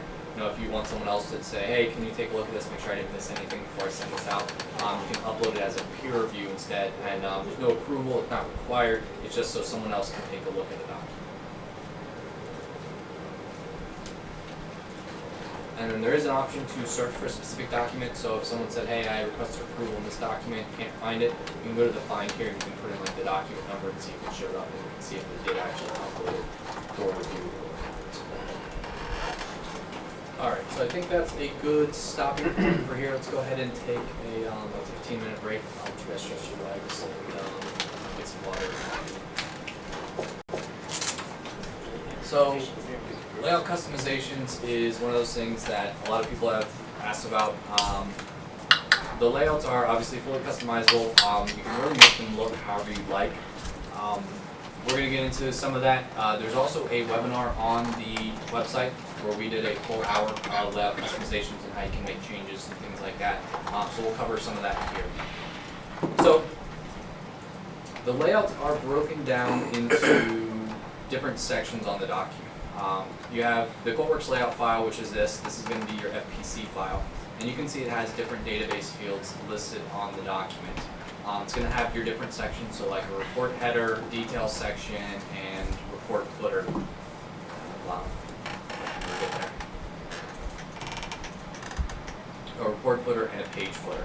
So the report header are things that are going to print at the top of the document, depending on where they show up. Typically going to be the first page. The report header is going to print. The page header is going to be something that prints on each page. So for instance, like here you have your description, your unit price, your quantity, and your extended price fields. Those are going to print on each page. So that's why they're listed under your page header section. So when you're making changes, when you're building your quotes or proposal layouts, and you want things to show up on maybe just the first page, but not every page, then that's something that you would put under the report header, and this will be the first thing that shows up. Your detail sections are going to be specifically for your line items in the document. Where you want those to show up on the document, how you want those to show up in the document is going to be dependent specifically here on your detail sections.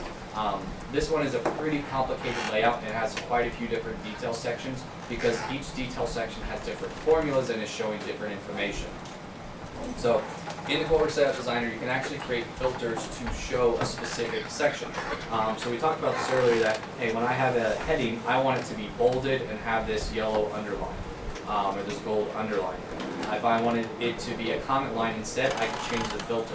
So that's using the filter option here. You can see pretty complex, but that's how we specify if we want it to print this way when it's on the document. So for most of you, you probably won't have to get into the filters too much. You probably just need something that will show, hey, I want it to show this, I want to show this, I want it to look at that. I need help adding fields and making those kind of changes. So that's what we'll talk about here. So your fields in QuoteWerks on the Layout Designer are broken down into 4 different tables. You have your document headers table, your document items table, the application table, and the contact manager table. So document headers is going to be anything that's on the sale info tab, the sold to, ship to tab, the sale info tab, the notes tab, and the custom tab. So any of those fields are going to be document headers fields, so basically document related. So if you want to add like the expiration date to your quote, the bill to address, any of these fields here, the vendor information, who was prepared by, the sales rep contact info, or the sales rep name, any of that information, those are going to be document header fields. So that's the easiest way to remember which field you're looking for is, remember, is it on the document items tab or is it on one of the other tabs? If it's on one of the other tabs, it's going to be document headers. The document items tab will be anything on that document items tab and anything that's item related. So cost, price, description, vendor, manufacturer, part number, anything like that that's item related is going to be in your document items table. Application is going to be anything that's an application setting in QuoteWerks. So for instance, your sales rep's contact information, that's in the application, so that's going to be an application setting. It's not on any of those tabs. Your company's contact information, address, that type of information, that's what you're going to find in the application table. And then the contact manager, depending on what contact manager you're using, you can pull additional fields from the contact manager into the printed output. I don't have a definitive list for you. You kind of just have to set your contact manager and look, but it's usually the same fields that are in the data link. It's usually the ones that are pretty active. So if you have like account numbers and account names and things like that, you can choose to add those to the document. So adding the field to the layout is very simple. You simply click on the field icon here, and then you're going to select where you want to pull the field from. So when I do this, I always ask, okay, where is this field? You know, what am I trying to add to the document? I want to put the expiration date on this quote because my quote needs to have the expiration date for my customer. I can't just tell them, hey, it's good for 30 days. They need an actual expiration date. So I would say, okay, the expiration date's on the sale info tab, so that's going to be document headers. So now I'm going to look for that field. Now most of the fields are going to be pretty easy to find because you can see that they actually say what they are. You can also usually hit a specific key, so if you're looking for like the expiration date field, you can hit E on your keyboard and it'll take you there. They're also in alphabetical order, so it makes it a little easier to find there as well. So I found my expiration date. I want to add it to my document, so I'm going to hit OK. You can see when you make your selection, there's an outline around your cursor. This is going to be the field, and I'm not holding it or anything like that. It just shows up under there, and then I can choose where I want this field to print. So I want it to print right underneath my document date. I'm going to go ahead and add it here, and then I can resize it as needed. So I'm just going to make it the same size as my document date field. But you'll look at this and you'll say, hey, that's a different font than this one. Just even looking at it, you can tell. So what you can do is you can click font on a specific item. And I did that really fast, so I'm going to slow down. So right click on a field and choose font. And then you can see, okay, it's Verdana, it's regular, and it's 10. Alright, so we'll go here, go to font. Say, okay, it's Verdana, it's regular, and it's 10. Okay. So now I'm using the same font. Now it's justified to the right hand side, so I want to do the same with mine. So I'm going to right click, choose alignment, and then I can choose, let's go ahead and center it horizontally, so, and then actually I'm sorry, vertically it's centered, and then we're going to put it right in there. Now we're going to be on the right side. One of the things that's going to be important before you make changes to any layout is obviously save as you go, so we always want to save our work. You'll also want to make a copy of your layout first. So before you even start editing layouts, always make a copy. So click on clone, make a copy, rename it, and then edit that copy that you've made. That way if you delete a field, if you add a field that you didn't mean to, or just change something and your layout's no longer working, you still have your original. So anytime you speak with one of us and we reference and we say, hey, oh yeah, just add this field, we're going to tell you, make a copy first though in case you break something. A couple other options that are available. So these fields also have formatting options. Since this is a date field, it's going to have different date formats for you. So anytime you add a date field, if you want to change the typical format, you can do that. So right here it's telling you this is going to use the Windows short date format. This is the default setting, so it's always going to use this. So it's going to be basically the month, day, and the year. If you want to change it, you can see you have the different options here. And then you have your date delimiter, basically what's the space between there, so if you want to change it to a dash or something like that, you can do that. You can also do what's where it's suppressive empty, which basically means it just won't print. It doesn't print, doesn't show anything if there's no field set for them.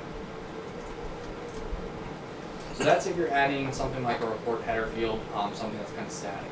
Maybe you want to add the unit price to your document or something like that. You're going to add it under the detail section. So like I said, the report header is going to be something that shows up at the beginning of the document, usually kind of like your first page. So in this case, we have our company information, who's prepared by, and then we have our report header, which has our introduction notes that we talked about, and then our page header, which is going to be printed on every document for us. And that's going to be important because that's kind of like our header information for our line items. So if you want to make a change to the detail section, maybe you want to add another field.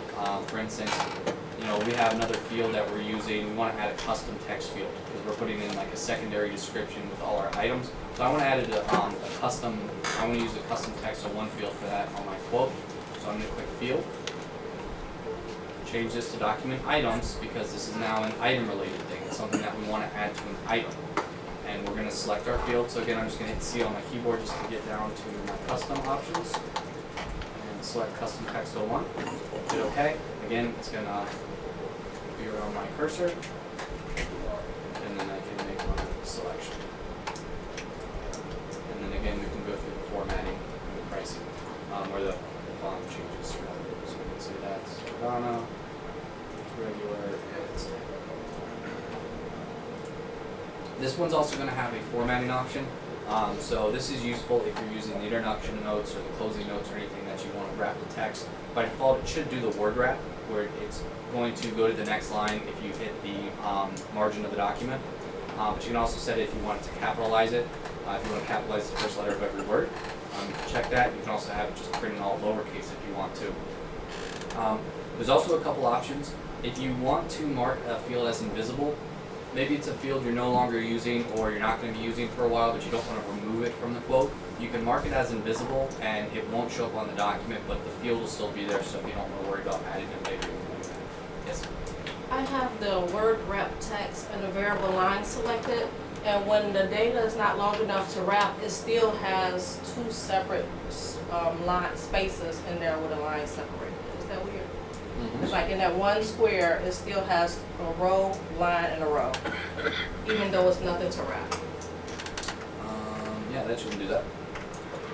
I would contact support about that. Okay. If you don't want to sit on the phone with them, just take a screenshot of it and just say, hey, this is what it's doing. How do I fix that? Or you can call it and troubleshoot over the phone. So it's yours.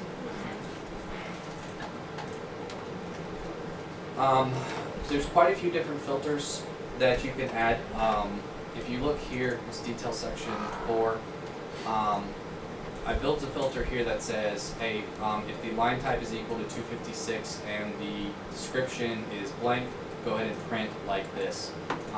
The filters are used specifically to tell QuoteWerks, hey, if you see this, do this. Basically almost an if-then statement, but on a simpler level. If you're trying to do something in your layout designer, you can't figure it out, you're saying, hey, I can't get it to print this right way, it's not doing this. You're probably better off just giving us a call or shooting us an email, because trying to go over all the different filter options, we wouldn't be able to do it in 4 or 5 different trainings. So the filters are basically what you can build to kind of tell QuoteWerks to display a certain way. So right now I have it set up that if I have a heading line, which is a 256 line, it's going to print this way. In the help file, we actually tell you which all the line types are. So like the heading is 256, the comment is 4, subtotal is 8, and I'm just rattling these off the top of my head. Check the help file just to make sure.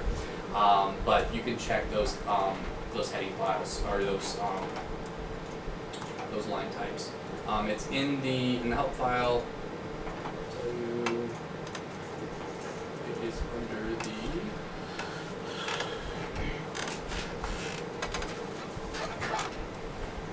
It's under the developer integration notes under the appendix. We have the values for all the lines. So product and service is 1, comment is 2, subtotals 4, group headers 8, running subtotals 16, percent discount 64, percent charge 128, heading is 256, and summary is 512. So each of those are a specific line type in QuoteWerks. They have their own essentially identifier, so you can run filters on those line types if you want. Group heading's one of those? Yes, it is. It is 8. So that's how you would go and unbold groups. Exactly, yeah. So if yours is bolding, there's a couple other things called like conditional fonts where it's saying, hey, if this, then do this. You can actually change those as well. So if you have like a heading, if I select this heading here, you go to format, if there's a conditional font there, that'll be available to you and you can uncheck that. So if you're saying, you know, I have one detail section and every time I put a group on there, it automatically bolds my heading and I don't want it to do that, there's a conditional font set for that. If you want it to do that, then you can also do the separate detail sections. I like the detail sections, and you can create as many of these as you need. You can see you can just right click and choose insert, and you can do insert a section, and then it'll ask you what type. I like doing the sections for each kind of line type because you can really specify how you want it to show up on the document. The conditional fonts work most of the time, but sometimes they can get confused with some of the other stuff. Is there anything specific anyone wanted to see on the layout designer? I'm saying, What's the best way to get clean images? What file type, what resolution? That's a great question. Right now we only support JPEGs and bitmaps. The next update will have support for high-res images, PNG files. So if anyone's been waiting on that, that'll be the next update, which should be next in April. PNGs. I think that's like the default window file type now. The default to So you'll be able to put your logo in that kind of high-res file. It'll resolve a lot of those issues. Can you work with existing Word documents that maybe has contractual terms in it that you want to implement that are large groups of characters or paragraphs? Yeah, absolutely. What you would do is you would actually set it up separately. So there's basically two different layout types in QuoteWerks. There's the QuoteWerks Layout Designer, and then you can use Microsoft Word. So if you use Microsoft Word, you basically just take your Word document and you save it in the Layouts folder in QuoteWerks. You go to where QuoteWerks is installed. And in that Layouts folder, there's different folders. So if it's a quote, you would say, okay, it's going to be a quote. So you drop it in there. And then when you drop it in there, it's going to show up in your deliver window. So like, if I do...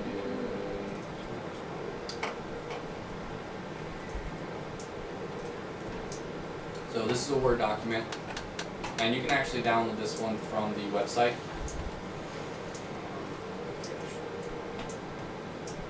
Zoom in there.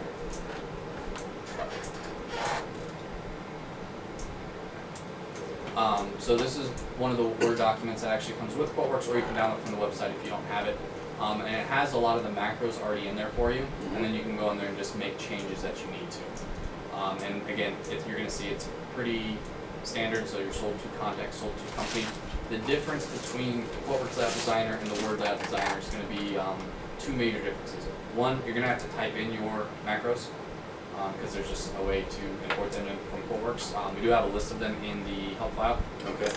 so they're available there. The second thing is you're going to have to make sure you put in those brackets. That's basically a Microsoft Word thing says that's how it knows it's a macro. Right. And then, but this is how you can have, more text in your document. If you do have text-heavy documents, you can use Microsoft Word instead. If your documents are something that you have to change on a regular basis, that we don't really have too much static text. Most of it's dynamic for every document. That's what we talked about earlier, where you would actually go into the links tab and you would load it from here in the links tab as well, and that way you can make a change on the fly. But if they're pretty, if they're pretty static, where you're just making some changes here and there, and you're using macros, then you can just use the Word layouts for that. Well, isn't it the case that if you use a Word layout, you no longer get line item numbers? I don't. Because they're not a field.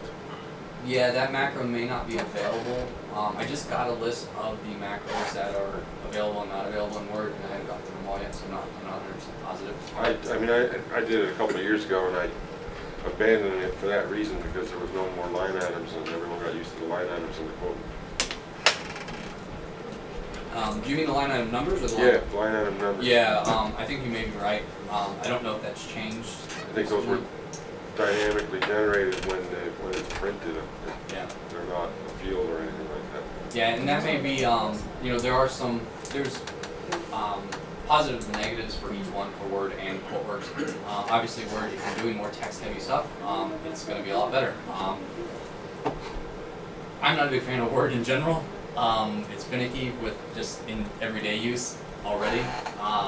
But for this specifically, having to type in the macros and things like that, it can be time consuming. But you can make really nice looking proposals and documents in it if you'd rather do that. There is a company called proposalkit.com that wrote an integration into QuoteWorks, and you can buy already created proposals from them. Proposal what? Proposal kit.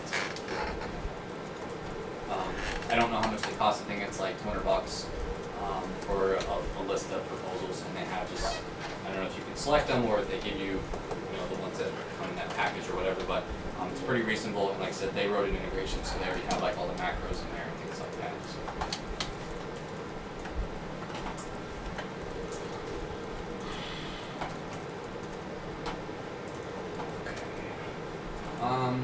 Something that we didn't cover too much.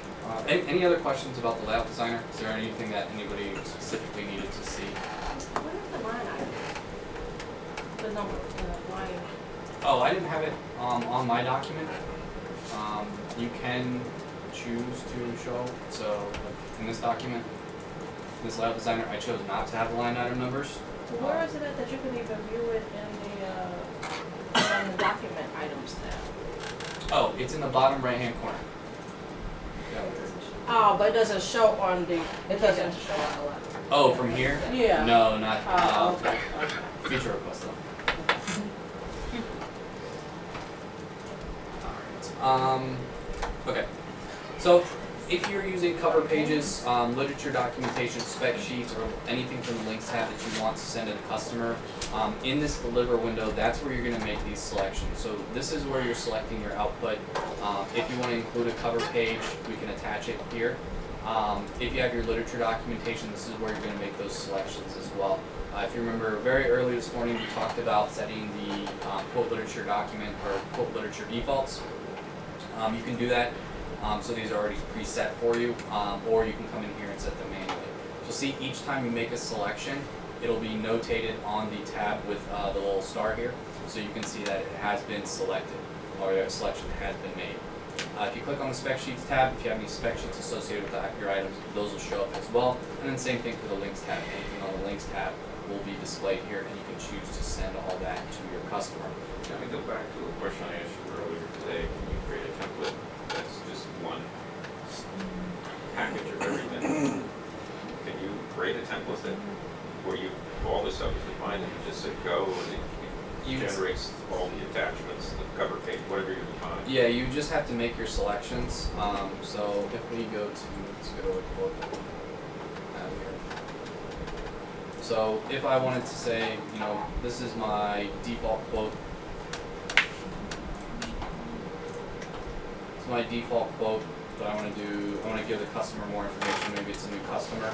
So all I'm going to do is change a couple different options, change my layout, select a cover page, select my literature, and then if I have anything on the links tab, I can choose to do that, and then I can preview it. And then this is going to merge everything for me into my PDF document. So this has a cover page, which is using macros. So this is just a very basic one, but just to show you kind of what it can do. So it has a document number, who's prepared for, who's prepared by, and the expiration date. We have some static text about a company. Then we get into the line item information. And then we have, for ours, we have customer testimonials for our literature documentation. So this is static, but it doesn't have to be. It can be, you can have macros in there that populates specific information. The literature tab is typically where you're going to include your terms and conditions, service contracts, warranty information, things that the customer needs but may not go out with every quote. So this is where we usually recommend saving that as literature. As of right now, you can save it as two different file types, as an RTF document or a PDF document. So if it's Word, you just need to do file, save as RTF.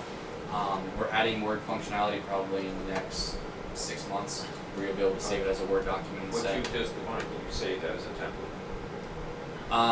No, I understand what you're saying, where you're saying can these all be pre-selected? Right. There's not a way to do that. Okay. If you were using Word, you could essentially have a cover page and the literature documentation all built into one. So like if we go to our Word layout here, you'll see this is, if I go all the way to the bottom, this is 16 pages. And this has a service agreement, additional services, this is the table for all the line items. Another way to get that into a standard quote, there would be a service agreement as a line item and have it pull in the document that way. Yeah, you could do it that way if you had if you had a spec sheet, if you used a service agreement as a spec sheet associated with that line item, and you pull that service item in, and then it'll automatically approve that spec sheet.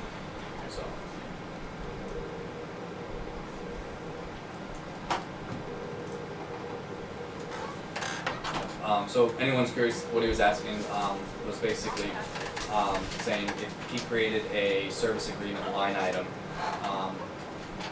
he could create in your products database, we talked about earlier, we added an item, we didn't get to the advanced screen, but on the advanced screen there's an option to attach a spec sheet. So anytime you add this item to the quote, a spec sheet is automatically included with it. When we do that, that would automatically be checked and included when you send the quote out to the customer. So if you have more information you want to include, you can do that. So that's one way that you could actually attach like a service agreement to the quote automatically. It's actually a really easy way to do it.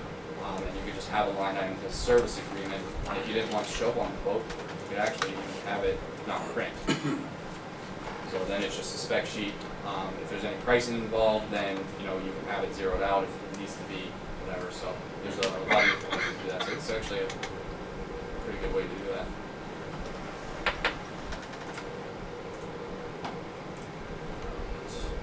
Any questions about the deliver window?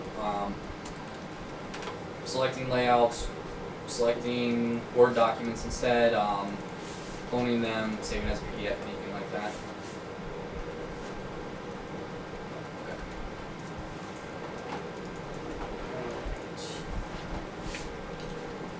So we're going to go into the, alright, let's go to the management reports window. So under reports, management reports, this has a list of default reports that come with the software. Now all these reports, like most things in QuoteWerks, are very customizable. These are just kind of giving you an example of some reports that you might want to use. So maybe I want to see this month's orders. So we've created a quote for that, and then in your reports, you're going to choose the filter. So basically, you're going to choose what are we reporting on. In this case, it's looking for a doc type is equal to order, and then our doc type is greater or equal to the first day of the month, of current month, and then less than the first day of next month. So this is basically just going to show me all my orders for this month. You can also select the database, so if you want to do it on all the documents or specific product database. Most of your reports will probably be on your documents because that's what you want to report on, how much is sold, how much revenue is brought in, that kind of information. The layout is what the document is going to look like. So very similar to the print layout, the report layout is going to be how the document appears to you or to anyone that you're sending it to. So you can make changes to it just as if you were making changes to your layout in QuoteWerks. So this one's going to be very simple. It's just going to show the document number, the document name, who the customer was, when they were quoted, how many days that the quote was active, how many, the document type, so if it was a quote order, and then the sales order. Let's close that. So this shows me here, shows me a list of all these orders that have been converted in QuoteWerks. And then it gives me a grand total in the bottom for this month. So to change that, if I wanted to change the filter, I would edit, and then I can change my name or my description, and then you would go to the filter. So that's one thing to note about the reports, that there are basically two parts. There's the filter, because you basically have to tell QuoteWerks what information do you want to review, and how do you want to review it, and then what is it going to look like. That's going to be the layout. So the filter is going to be what information do you want to see. Layout's going to be how do you want to see it. So in this case, again, we're just looking for any orders, but we can change this information. And you can preview it as well just to make sure that the information is looking right. And then you can go back to the filter expression if you need to, if you want to get drilled down. But you can actually see what it's going to give you. So if you kind of know, hey, I know there should be 15 orders and I'm only at 10, then you know there's something wrong with your filter. So you're going to have to modify that before. You can build a report on anything. If you want to see for a specific rep, you can say, hey, show me all the orders for this user, and then we'll say, and we'll do, so document headers, field would be sales rep equal to,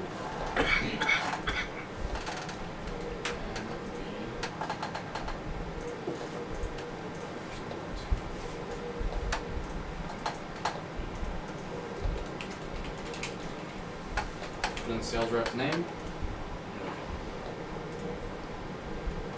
That's right. This is my installation, so they're all going to be the same.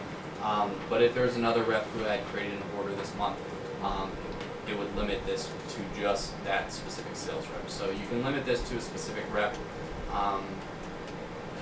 You can run reports on the highest grossing item. You can run reports on quarterly reports, semi-annual reports, annual reports. As many type of reports as you want to create, you can do in QuoteWerks. Like I said, the layouts are going to be how it's shown to the customer. And this does follow the similar path of the layout designer, where you have your detail sections, you have your report sections, you have your page footer, your report footers, that type of information. So you can go through and you can move things around and expand this and change this and add fields and remove fields that needed to really drill down to exactly what you want to show.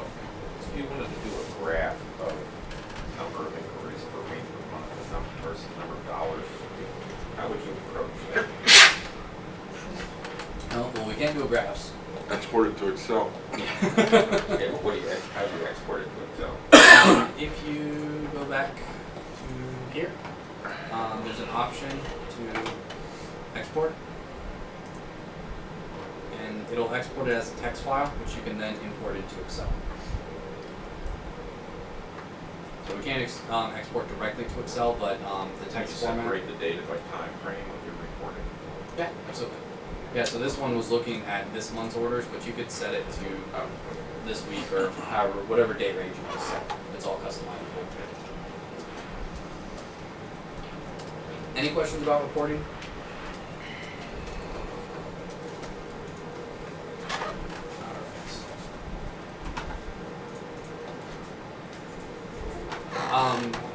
Do you guys want to see the QuickBooks integration?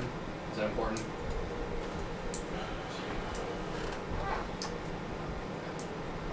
If you want to stick around at the end, I'll show it to you. Alright. So the utilities menu, this is kind of where you set some more of the options in QuoteWerks, some of like the defaults. There's a couple different options in here. Obviously, the user maintenance is something that we talked about already, so that's pretty important. This is also where you can put your registration info, so basically who has ownership of QuoteWerks. You can put that in there. License manager, obviously this is going to be important when you want to get to specific information. If you're adding quote, or if you're adding licenses, removing licenses, things like that, adding your new maintenance key, you're going to access all that through the license manager. This sync option, this is only going to be available if you are a remote user. So if you have a remote installation of QuoteWerks, then the sync option will be available so that you can synchronize your information with the master installation. If you are on the corporate, you'll also have the option to rehost the backend to SQL. So if you want to go from the Access database to SQL, you can do that. Update the product database local currency pricing. So if you need to update pricing or the local currency pricing, you can actually do that on a per database basis here. It's probably not something that you'll really use that often, because usually you'll just get a new database or new prices that you'll update QuoteWerks instead. Let's see. These are extremely important for you guys. Rebuild CM transport files. This is important if you change QuoteWerks editions. This is going to basically relicense the existing documents in QuoteWorks. Document purge wizard. This is something you should only run after speaking with support. But this will basically help you get rid of old documents in QuoteWorks. We don't recommend ever using this, so this might be a good thing to hide from any reps that you have in QuoteWorks that you're worried about them removing documents or building documents in QuoteWorks. So that's something that you should only, after you speak with support, if you've made a backup for QuoteWorks, then you can run that wizard. Merge remote documents. Anyone that's using Act, Goldmine, Salesforce, ConnectWise, Autotask, if you want to run a sync through those CRMs, you can merge existing documents. So if you were creating quotes out on the road and you were saving those up to your CRM, you can actually run the merge remote document from the master installation, and it'll actually go out to the CRM and pull in any existing documents into QuoteWorks. Alright, so we have a couple different maintenance options. Cost modifier maintenance, we talked about this earlier. If you wanted to set your default modifier information here for your cost modifier, this is where you can set those defaults. Again, the cost modifier is only going to be used if you calculate your cost based on the list price of the item in QuoteWorks. So otherwise, you're never going to use that field. The price modifier maintenance, that's the price modifier that we talked about earlier as well.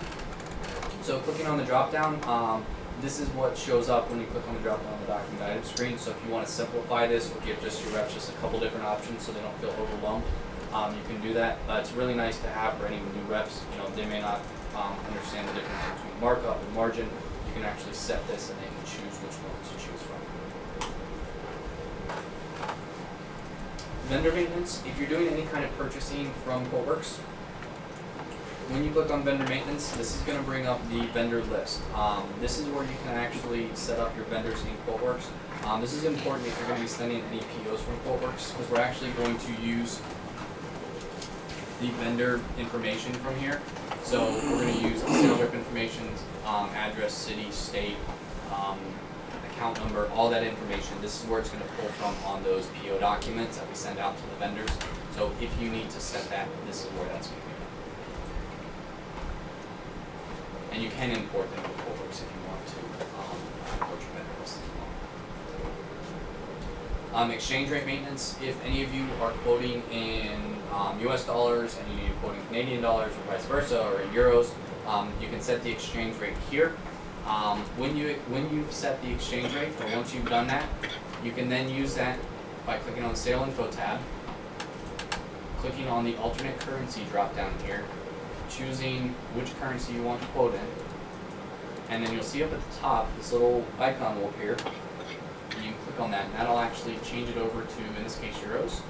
And then there's actually a couple fields called the alternate fields. There's like alternate unit cost, alternate unit price, alternate unit list. This is the exchange rate total for you, so it actually calculates that for you. So if you ever need to quote in a different currency, this is how you can do that. As you might imagine, since they're in different fields, you would have to have a layout specifically to show the alternate unit cost, the alternate unit price, the alternate unit list. So there are layout fields that would add these to the document.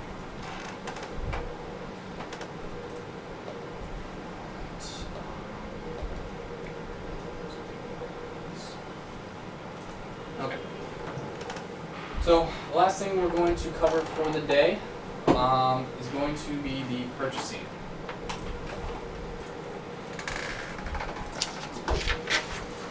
So in QuoteWerks, in QuoteWorks, if you are going to be using QuoteWorks to create purchase orders, to do any kind of online ordering, we have the ability to track this information in QuoteWorks. On your purchasing here, it's going to let you select multiple orders, and then it'll let you sort by vendor.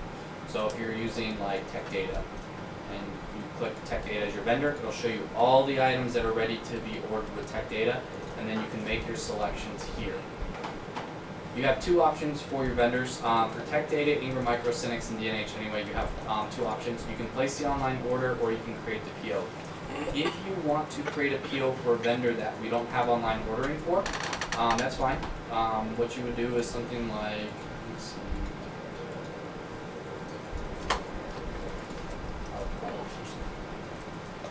So our products, we can select that, and then we can choose to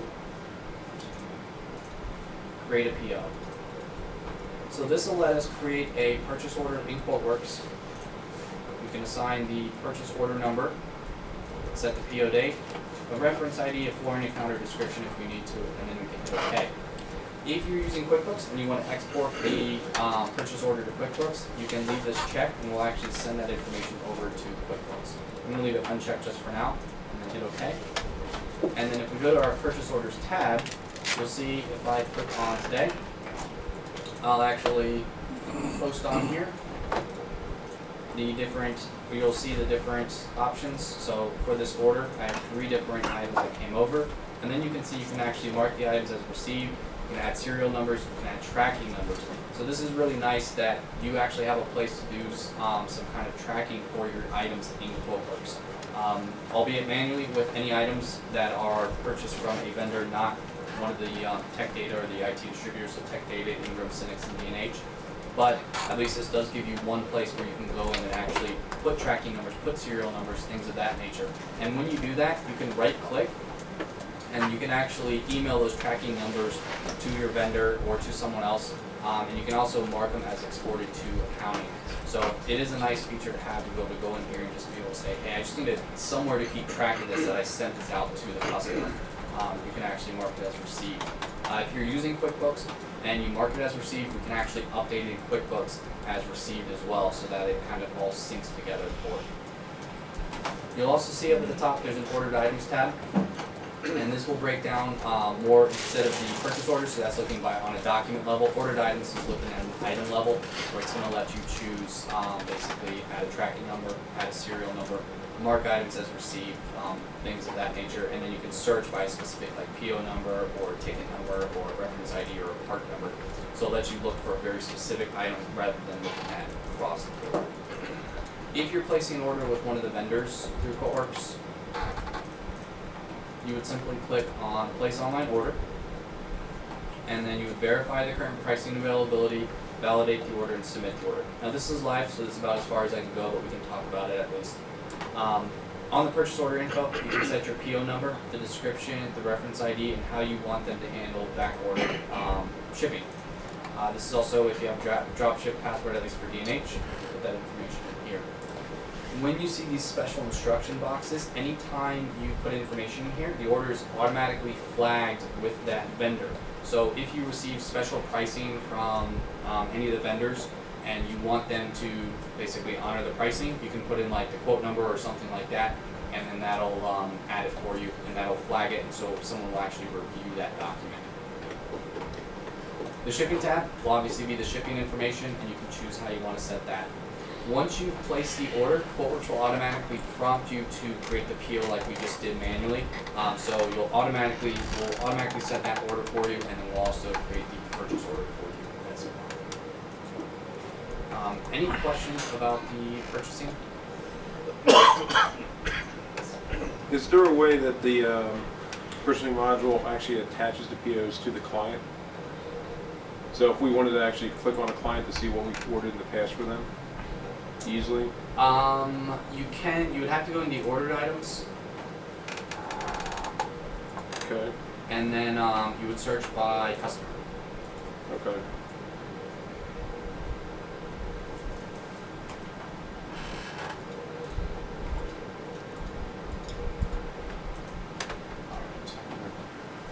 Thank you. Alright, I lied. There's one last thing I want to show you, and then I'll let you guys go. Just because it's something that I thought of while I was showing that. So I don't know how many of you ever get quotes from your vendors, but your vendor may just send you a quote and say, hey, here's what you requested, and you want to be able to pull that into QuoteWerks. We have a tool for that, and it's called the Paste Special. So under the Edit menu, Paste Special, this will actually let you copy and paste data from like an Excel sheet and pull it into a quote in QuoteWerks. That way you don't have to manually type that information into QuoteWerks.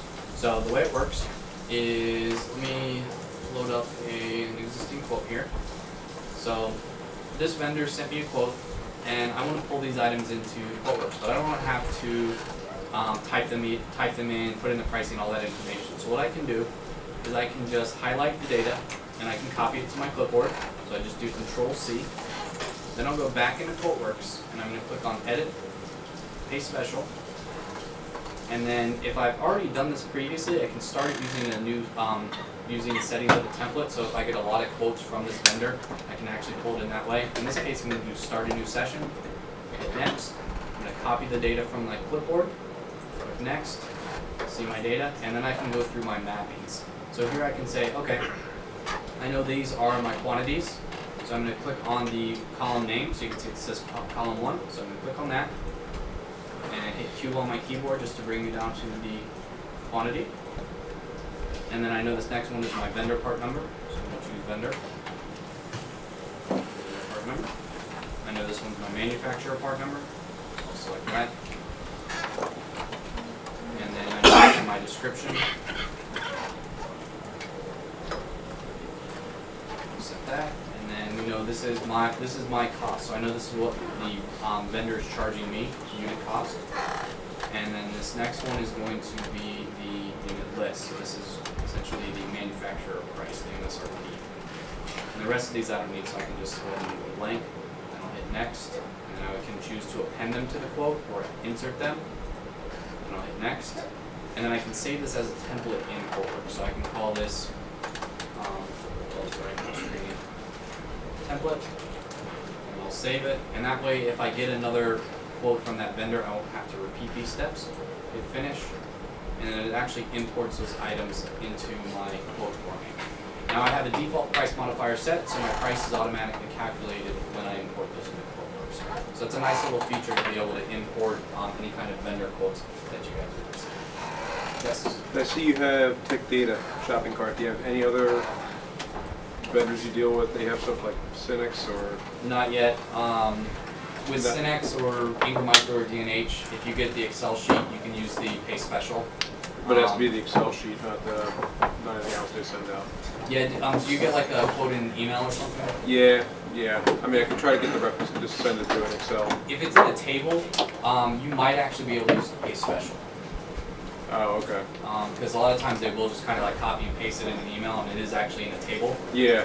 It may work for you. Okay. Because I've actually done that with Cynex quotes before. A customer sent it to me and I was able to copy and paste it from the email and it worked fine. So as long as it's in table format, you'd be able to do that. Perfect. Thanks. Alright guys, that's all I have for you. I'll talk to you. Okay, so I appreciate everyone's time today. I think most of you stayed awake for most of the time, so that's impressive. So if you guys